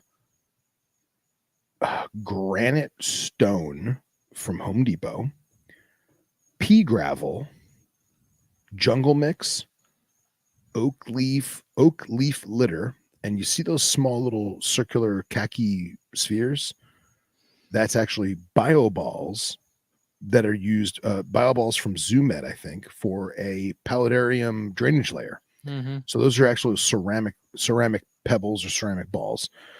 And I basically put in my jungle mix, mixed in a handful of sand, mixed in a handful of those bioballs, and then I scattered the granite rock gravel and the pea gravel on top and made my little rock rattlesnake mountainscape.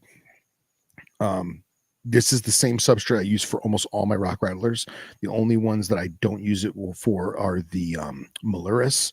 I have it slightly different. But again, now I've got great drainage. I've got a way to hold humidity.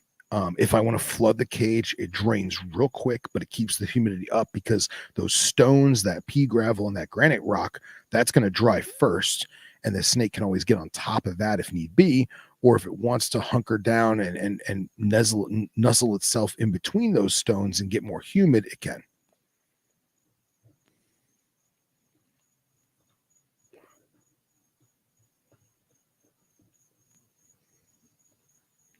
And Brandon says he's in a dry state, so we're opposites. He is a tropical room in a dry state. All right, I was waiting for these photos. So the following series of photos are not mine. These are from Kyle Vargas, the Clop King. Kyle, if you're listening, please don't be offended I shared your photos, but Kyle has arguably the nicest vivariums in small scale herpetoculture, in my opinion. There, I say it. Here we have a I mean, Justin, take it away, man, because I always get speechless when I see his shit. Yeah, it's some rattlesnakes with some grasses and leaf litter, and looks like some accoutrement of moss, and I see some lichen, so maybe there's some rocks with some lichen in there. I'm liking what I'm seeing. Yeah, man. Kyle has the best.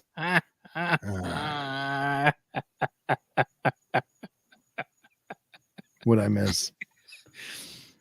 My pun. Oh, that's what you were cracking up over? Jesus. Oh, God. Anyway, so yeah, here we have. Oh, well, you just closed it. Oh, I'm bringing up another one. Okay, bring up another one. So that might sort of show it better. Yeah. Let's do this one.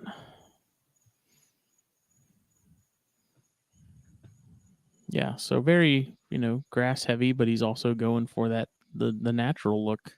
Yeah.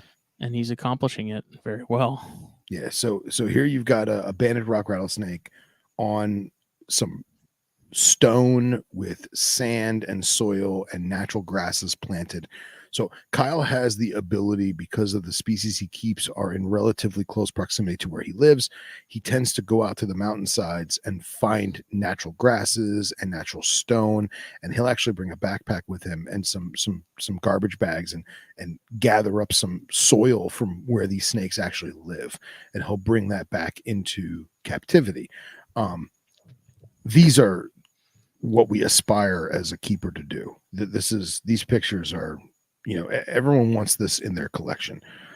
It's very difficult to do. Kyle puts a lot of work into it. He is a wealth of knowledge when it comes to substrates and decor and naturalistic enclosures.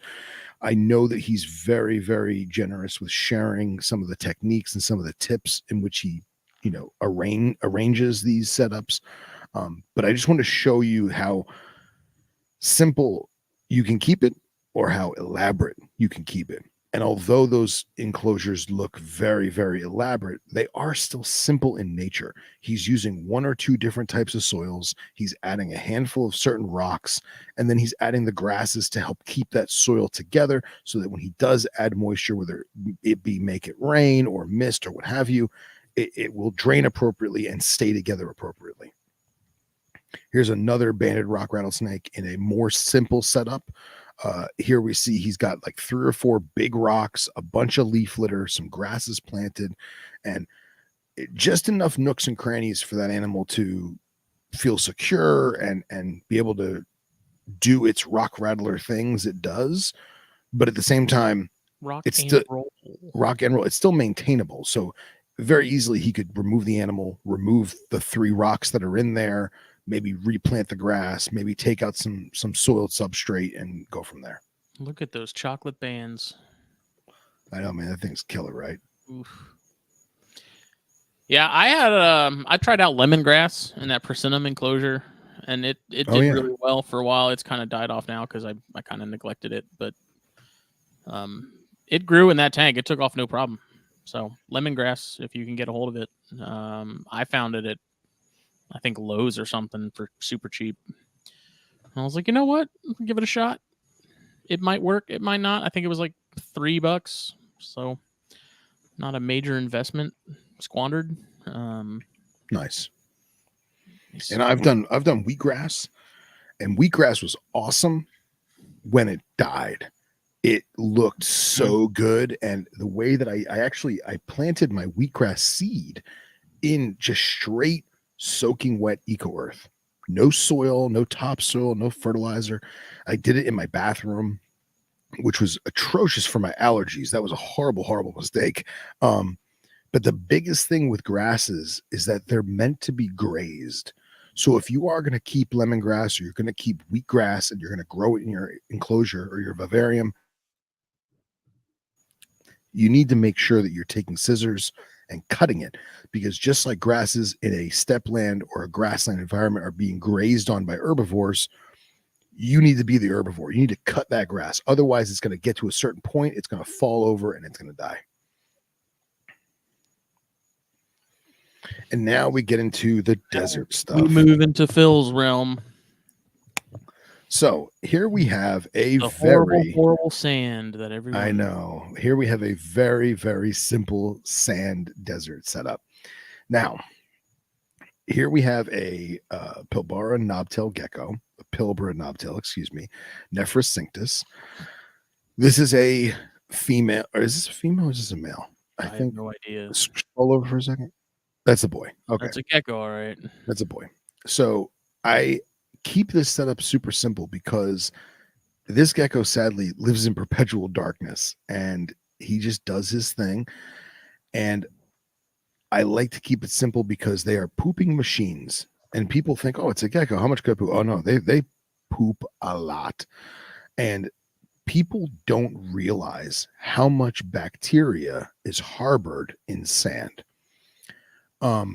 Anyone who's kept geckos on sand for a very long time knows that if the sand is not maintained appropriately, you will develop health issues with your gecko, with your bearded dragon, with your agamas, with whatever sand species you're keeping. If you don't maintain the sand appropriately, you will have bacteria and health issues to accompany that dirt.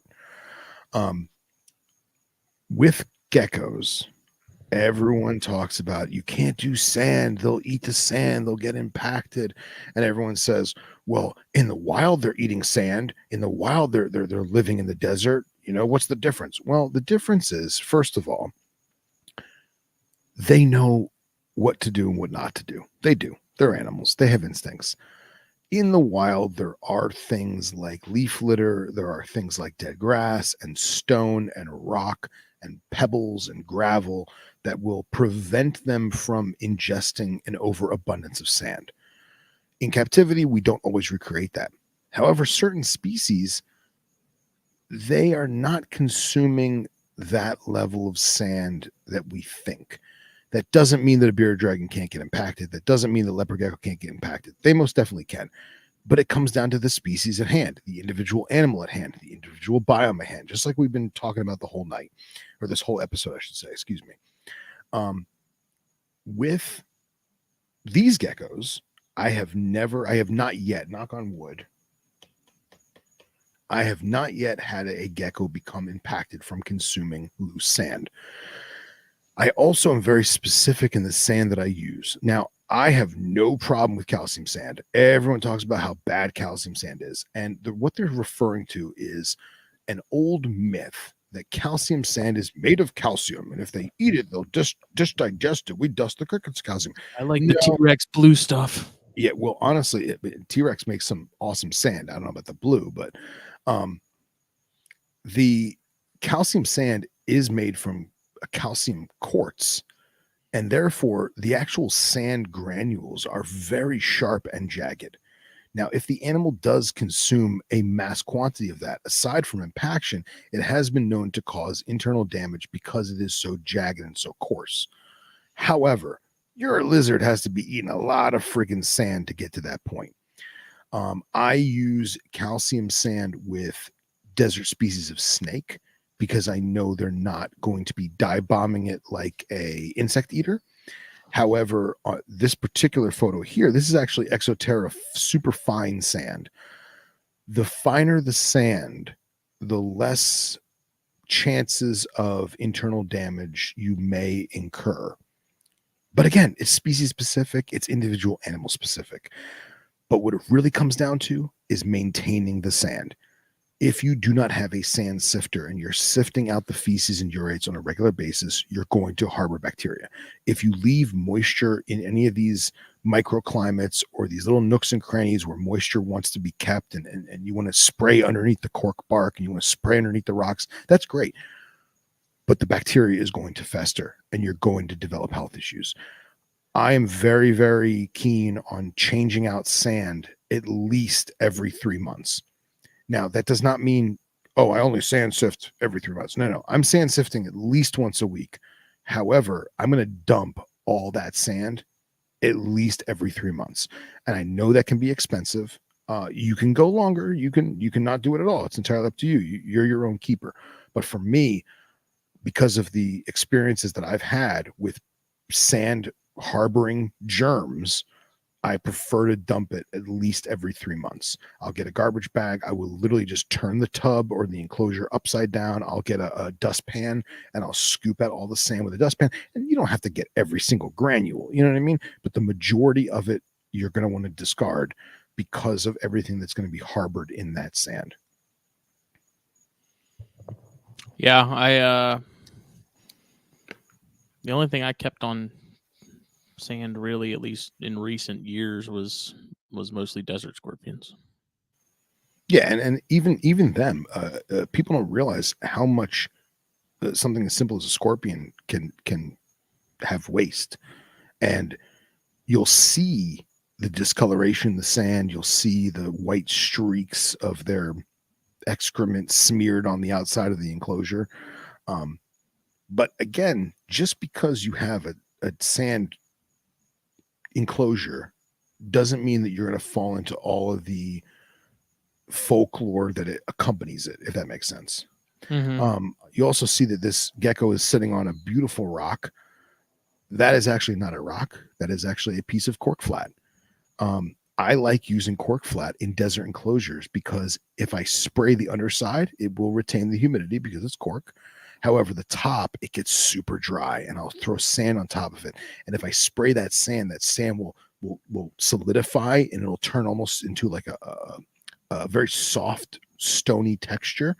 So I love putting cork in with these desert enclosures because first of all, it looks cool. And second of all, it does have that stone texture without being the heavy weight of stone, especially if you're doing racks and tubs, because sand is super heavy. I mean, there's probably maybe at least 2 pounds, if not 3 pounds of sand in that tub, figure what, Yeah, 2 inches deep, maybe. that's one of the things I never really liked about it is how heavy it'll make the Right. tub. Oh yeah. So there was a few other things I want to talk about sand, and now I can't remember. Damn. But like, I always like the Vita sand. Yeah, Vita sand was good. The best, my 2 favorite sands are the ones you just saw, which is the Exoterra Superfine and Blue Iguana Calcium Sand. Blue Iguana Calcium Sand is the smoothest. It's the cleanest. They do have dyed bags, and I have used the dyed sand from time to time, and it doesn't hurt the animal at all. But the biggest thing about the Blue Iguana is because it is made for reptiles by reptile keepers, the Blue Iguana granulation is supposedly the smoothest. I have not looked at it under a microscope, but from what I've personally experienced, I really like using the Blue Iguana Calcium Sand as well as that Exoterra Superfine Sand. So sort of combining, I guess, the desert and forest type stuff because I see some bark there. Yes. And this is actually, I wanted to find a picture of a pygmy rattlesnake enclosure that I had for an example, but this will do for what I wanted to bring up. So this scorpion is obviously a desert scorpion. It can take extreme heat. It can take extreme dryness. But in captivity, I don't need to do that. So what I've done is this is a large, what's the big deli? Was it an 8-inch or 10-inch? 8 or 10 sounds about right. Yeah. So this is a 10-inch in diameter deli. And what I've done is I put about an inch of sand at the bottom, Blue Iguana Calcium Sand. And then I've taken a cocoa chip and I've just sprinkled cocoa chip on top. There's a piece of cork that's out of frame of the picture that the scorpion can hide underneath or bask on top of. And then I just threw a handful of damp swag on top. Now, what I did is I took a handful of swag, I soaked it full of water under the sink, I wrung it all out, and I just threw it on top of there. If I want to rehydrate it, I can always remove the animal because this is obviously a potentially deadly species of animal. I can remove the animal and then gather up the pieces of moss and re-soak it with my hand, or I can simply just spray it down real quick, and that light mist is going to be absorbed into that sphagnum moss. Mm-hmm. And then obviously the cocoa chip will keep some of it too, and then that sand will act to keep it from getting overly wet.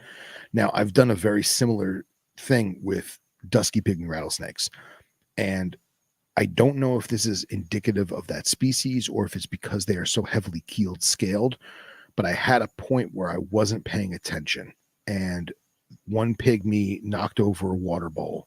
I guess like it was trying to slither behind it and it just spilled it over, whatever, shit happens. Mm-hmm. And what happened was the sand, the calcium sand, got too saturated and wet, and I didn't dry it out. And then that sand stayed wet for a long time, and then it stuck to the snake. Ooh. And now I see the snake covered in wet sand. Mm-hmm. Well, you think it's not that big a deal, but had I taken the snake out and just washed the snake off, everything probably would have been okay, and then I could dry out the enclosure. But because I didn't, the snake developed skin issues, and the sand got underneath the scales, and then it had a bad shed, and then it started to lose weight because it was stressed, and then it regurgitated because it was stressed, and I wound up making a full recovery. But because of my, I don't want to say neglect, but for lack of a better word, because of my neglect and not keeping an eye on that wetness and just be like, it's from Florida, it rains every day, they'll be fine. You know what I mean? Yeah, it does rain every day in Florida, and yeah, it would probably be fine if it wasn't in a tub, if it had better ventilation, if it had a blistering hot sun at noon and a dew point at night. So things like that will be a major detriment if you're not paying attention and reading your animals. Mm-hmm. Yeah, this stuff it sounds fairly similar to sort of the homemade ABG mix that I would put together for things like the Persentum and then for dart frogs. So ABG is the Atlanta Botanical Gardens mix. A lot of Bavaria people use it for dart frogs and stuff as that layer underneath all the leaf litter. You can buy it sort of pre-mixed and made and ready to go. You just got to wet it. It's expensive. I've found that you can make your own and make a lot of it for way cheaper. What I used was like organic topsoil, find natural lump charcoal that doesn't have any sort of accelerant in it. I'd take a decent brick or two of that and hit it with a hammer to really break it up. Mix that in there with the topsoil. Add a little bit of sand for drainage again. I would usually add a cup or two of cypress mulch to add into the mix. Sometimes if I had some extra Carefresh, I would actually mix it in there as well, just as something to sort of break down for the plants to sort of feed off of over time. And then I'd add some spag. And I'd mix all that up in like a decent sized tub and use that to be the base for my dart frog tanks and stuff. And I mean, you can, given that topsoil is like $10 for a bag, cypress mulch is $7 for a big bag, sand is cheap, lump charcoal you can get a bag of that for $10 most places. I just found it was way cheaper to do that and sort of make my own, and I can add other things to it than buying it from. It's kind of like the stuff that PetSmart sells that has a snake on the bag that's aspen bedding that's $20 when you can go around the corner to the small rodent aisle and get a giant brick of it for the same price. It's like, just because it says it's for catered towards X, Y, or Z doesn't necessarily mean that it's the one and only option. Bonsai type soil is the way to go now, unless you want wet substrate. Hen Dog said. I don't know what's in bonsai soil. I think it's got more fir bark ground in. I think. Yeah. Or more orchid bark with fir bark, maybe. Mm-hmm. I will also note that, speaking about like making your own ABG mix, I mean, and Henry knows better than anybody because Henry's made, I don't know, probably 100 gallons of ABG mix over the past year for mango.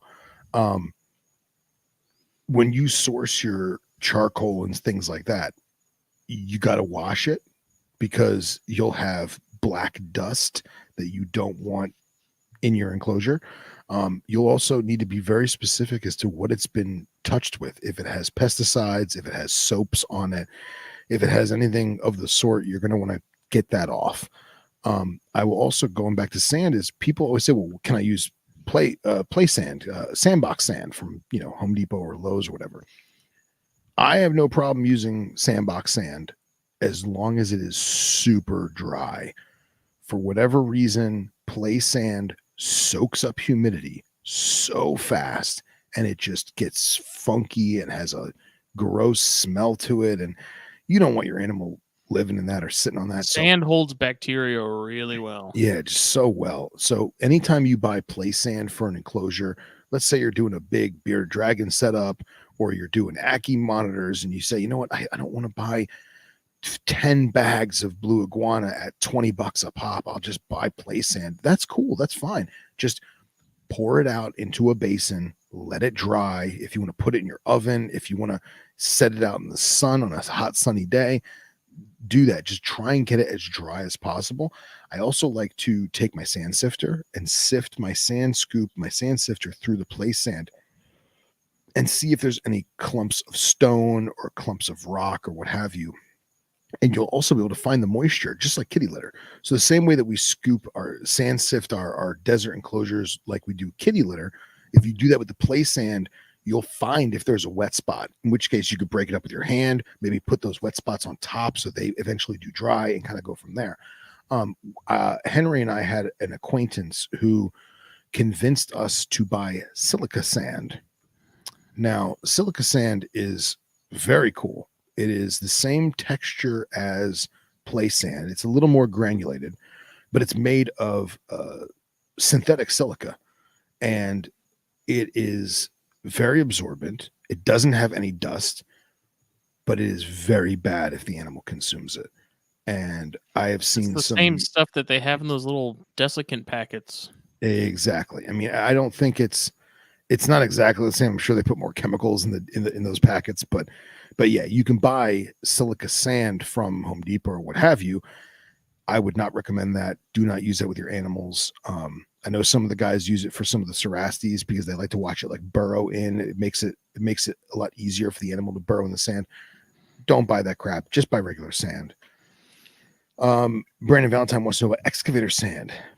My next thing I was going to say, did I send the picture of the Gila enclosure? Like a last week or the week before last, maybe?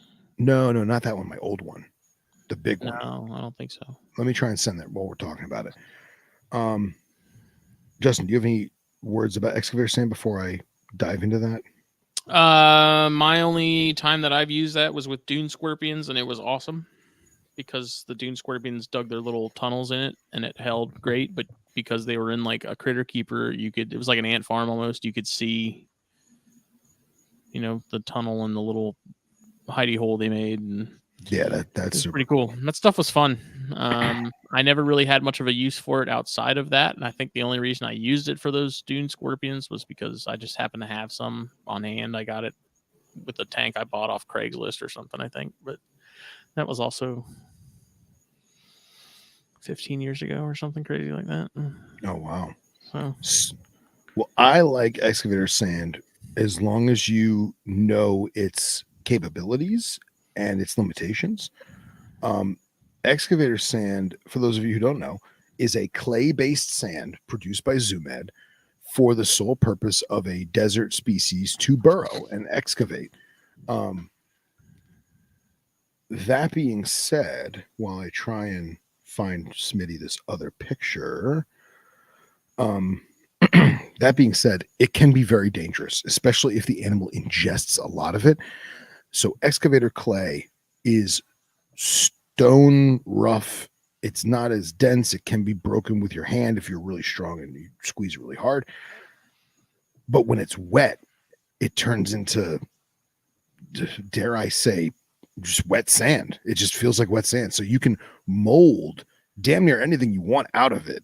And then once it dries, it'll harden into a pseudo rock.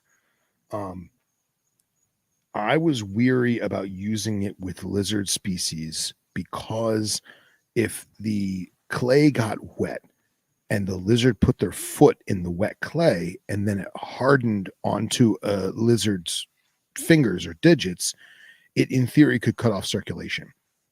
I have not experienced that. I think it's just me being neurotic. Until my most recent endeavor with my Gila monster, and it happened. And I watched her literally flex her fingers and crack and break the sand off her fingers, which I thought was super cool, right? So it kind of put my mind at ease, but my theory was also very correct. So I imagine a smaller species that does not have the hand strength of a Gila monster, it may be more serious. However, it is super cool to add to other desert scapes, if that makes sense. Trying to find Smitty a picture of the most recent build. So here we have my first Gila monster enclosure, and all those stone cave rock mound things that you see that's all excavator sand. The rest of it is walnut chip, and everyone hates walnut chip. Oh, it's bad. Oh, it harbors bacteria. Oh, if they eat it, they're going to die. It's literally walnut shells ground up into sand. It is very coarse. It is probably not the best if they eat it, but when it comes down to brass tacks, it is not calcium sand. It is not actual sand. It is walnut. So it will digest way better than a silica based or rock based sand, if that makes sense.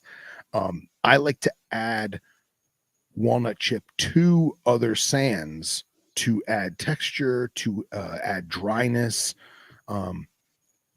At the time, this is all I had, and I had a lot of it. So I was like, oh, screw it. I'll just fill the whole thing. And after a while, I realized that it works really, really well. It just doesn't quite look as naturalistic as it could. So yeah, if you're thinking about using walnut, it's great. Just remember it's what it can do and what it can't do. It is super absorbent. However, you really should, just like any other sand, you should remove as much sand as you can, as frequently as you can, to alleviate any kind of bacteria buildup. Trying to find that other photo. Sorry if I'm rambling, everyone. And the excavator clay, I think, is great, providing you're not adding a lot of moisture. If you're spraying down your animal's enclosure a lot, if you're making microclimates with humidity, if you're adding sphagnum moss into rock crevices and rock caves, I would not use the excavator clay, simply because that moisture is going to seep into the clay and could cause issues in one way or another. Yeah. I like his little cholla wood and hide there. Oh yeah, those are actually fake. They're actually like a resin cast. Oh. So I can't find the photo, but I sent you a video, so hopefully that plays. It's a video of the new enclosure.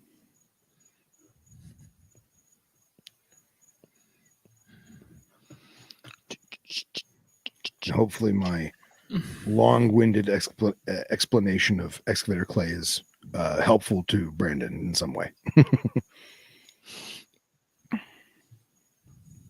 I don't know. We can move on. It's sending, but it's not sending. So whatever. No. It's playing that game.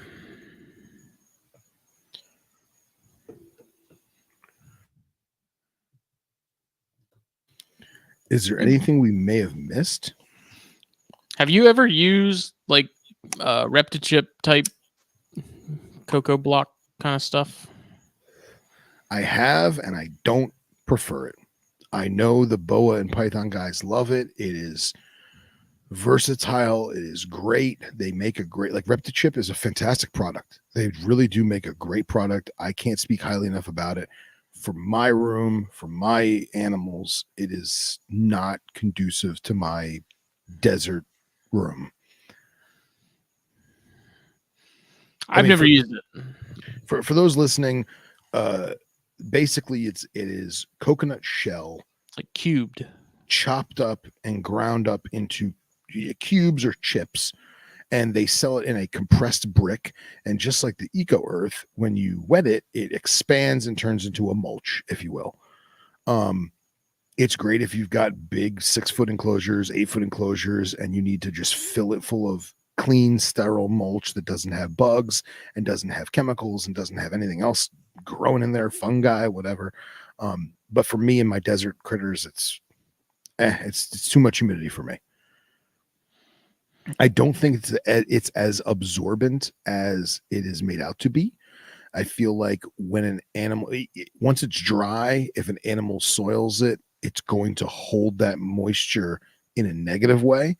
It does not dry like some of the other mulches where you could spot clean it easily, especially in something like an ARS rack. I know a lot of people use the chip in a ARS type rack, and that moisture just settles at the bottom of the plastic and just kind of festers there. So I think it all comes down to how often you're spot checking, how often you're cleaning, and that kind of thing, and how much space you have to fill. You know, it fills a lot really quick. It's good stuff. Yeah, I don't know. I've never used it. Every time when I have seen it in either pet stores or something else, I don't know. It always just looks soaked. Like, it always looks like it's just been sitting in water, and it's always just kind of looked kind of gross to me. But again, having never used it, I can't really say one way or the other.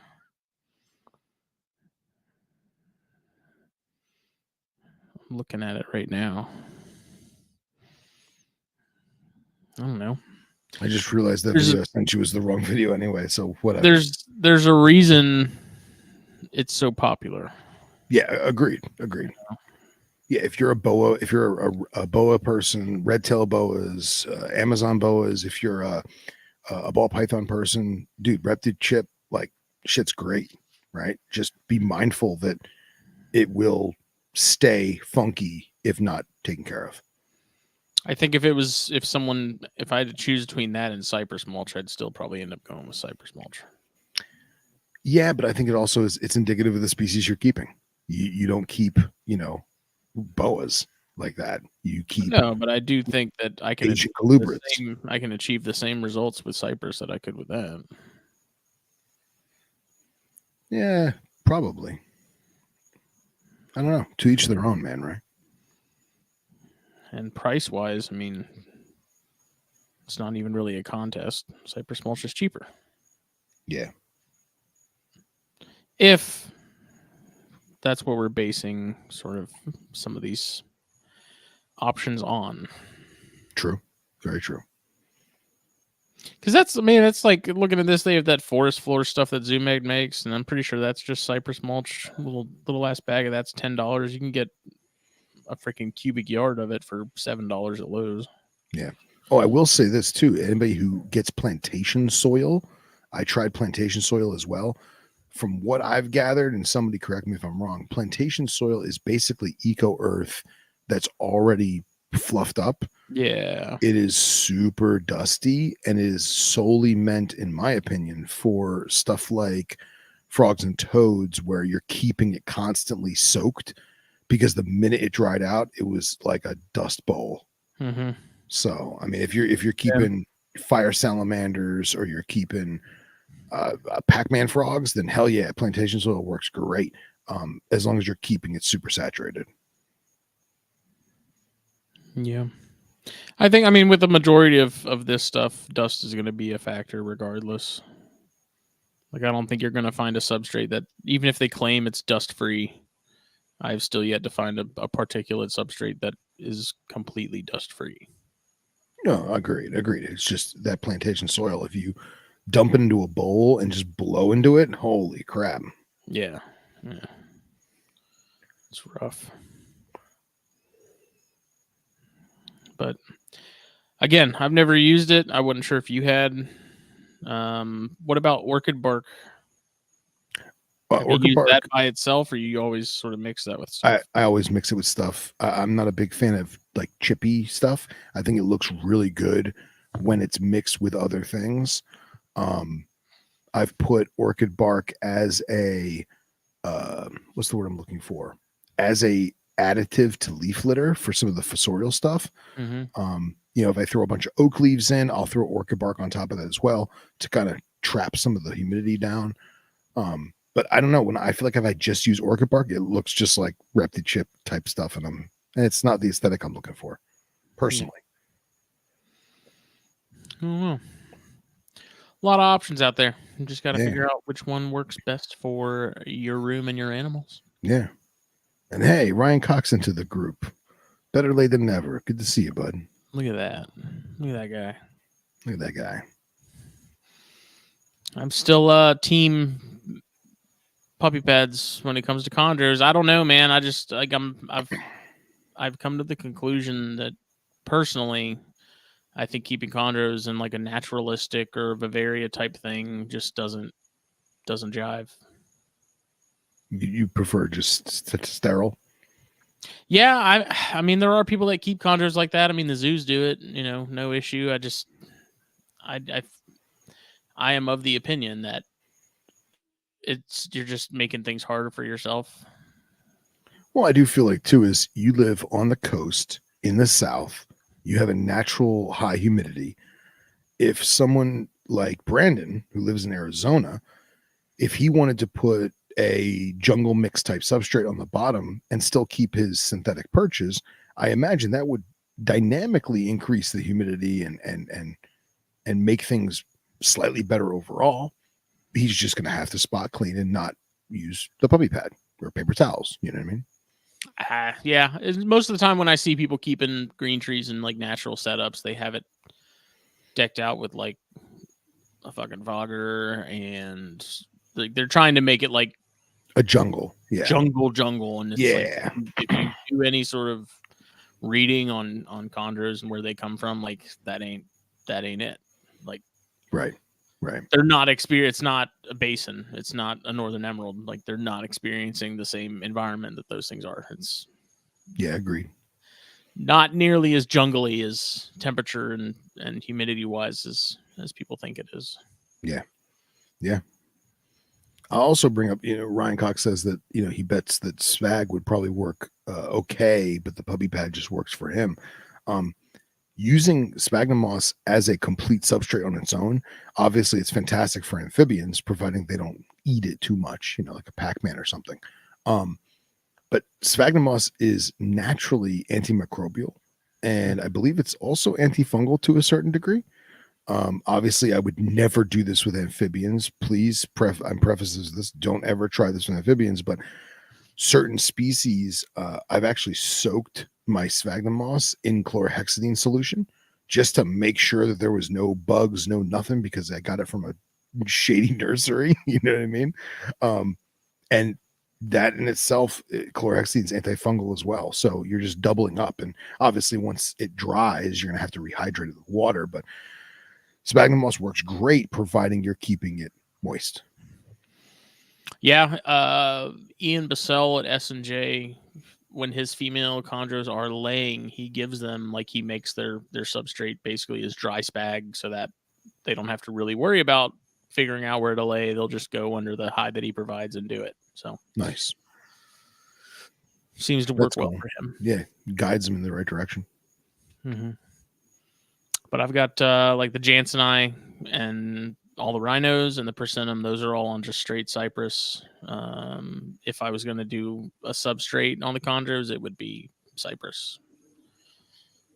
So yeah, that's kind of where I land. Is if I'm not using, like, I use the pine or aspen for the colubrids, like the North American stuff, and then Asian stuff would get cypress, and chondros would get cypress if I was keeping them on something. So yeah, and all my cobras are on cypress, all of them, and I keep it super. It's super dry. They have a big water bowl they can go in, whatever, but I don't keep humidity in the cypress just because I don't want it to get funky. Yeah. But I will say this: if I had like Indian cobras or Sri Lankan cobras or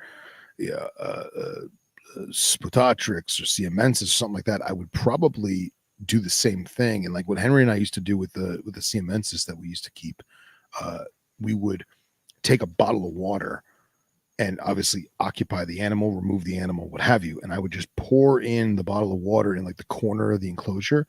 And that way it's flooding the bottom of the cypress, but the top is still dry.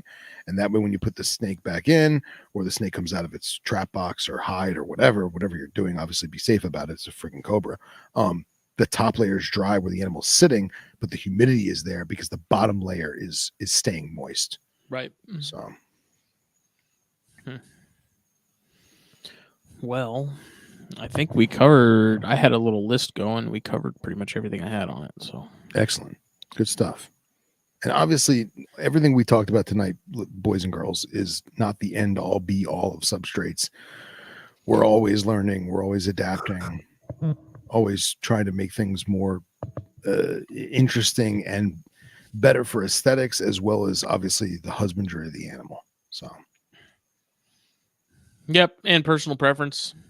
Everyone's got their thing they like to use. So. Yeah. I got man, I can't remember the quart size, but I got really big flat tubs for my field vipers because it's time to upgrade them. And I drilled a bunch of air holes strategically so that I don't die. And right now they're on just straight sand with some rock and a water bowl and a big piece of cork that they can go underneath or sit on top of. Super dry.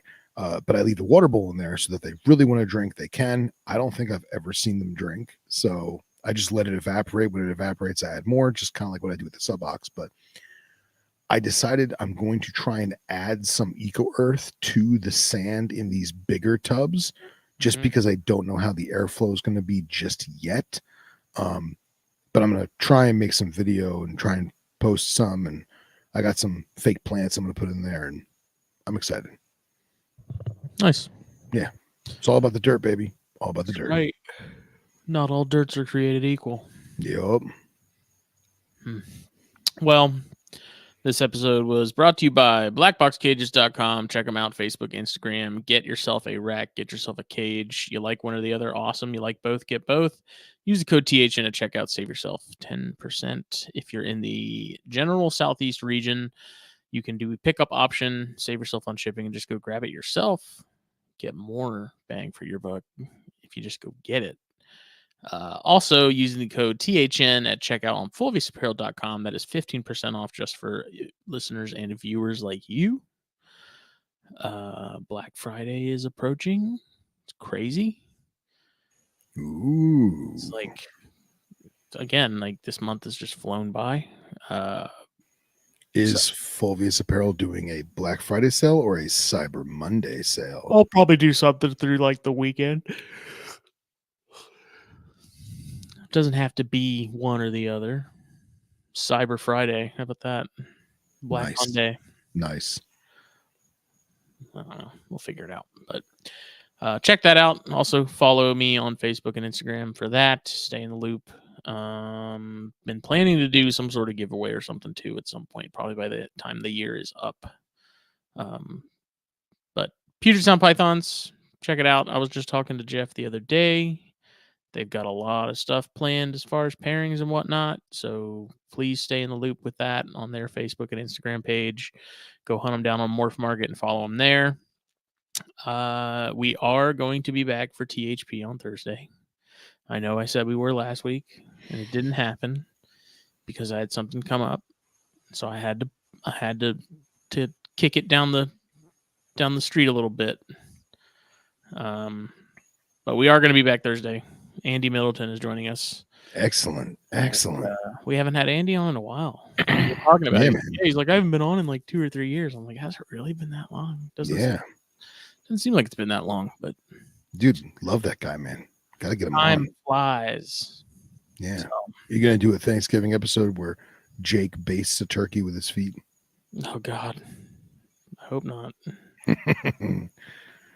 Andy gives commentary. If anybody could do that with the turkey, it'd be him. Nice. It's horrible. I want the end of the episode to be all three of you, Andy included, doing your best Julia Childs impression, talking about how to baste a turkey. Oh. We'll see. No promises. You freak. Delicious.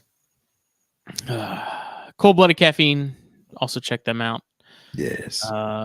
We will be having hopefully our next episode. Did we solidify with Trey? I think so. All right, maybe we'll double check. It should be this coming Monday. Excuse me. Yes. Check out the link down below if you buy something, be it coffee or coffee making accessories and things like that. We get a little bit something for it. Nothing crazy, but either way, awesome coffee, awesome products, awesome people. Can't go wrong. Anyway, thank you. Good night. Bye.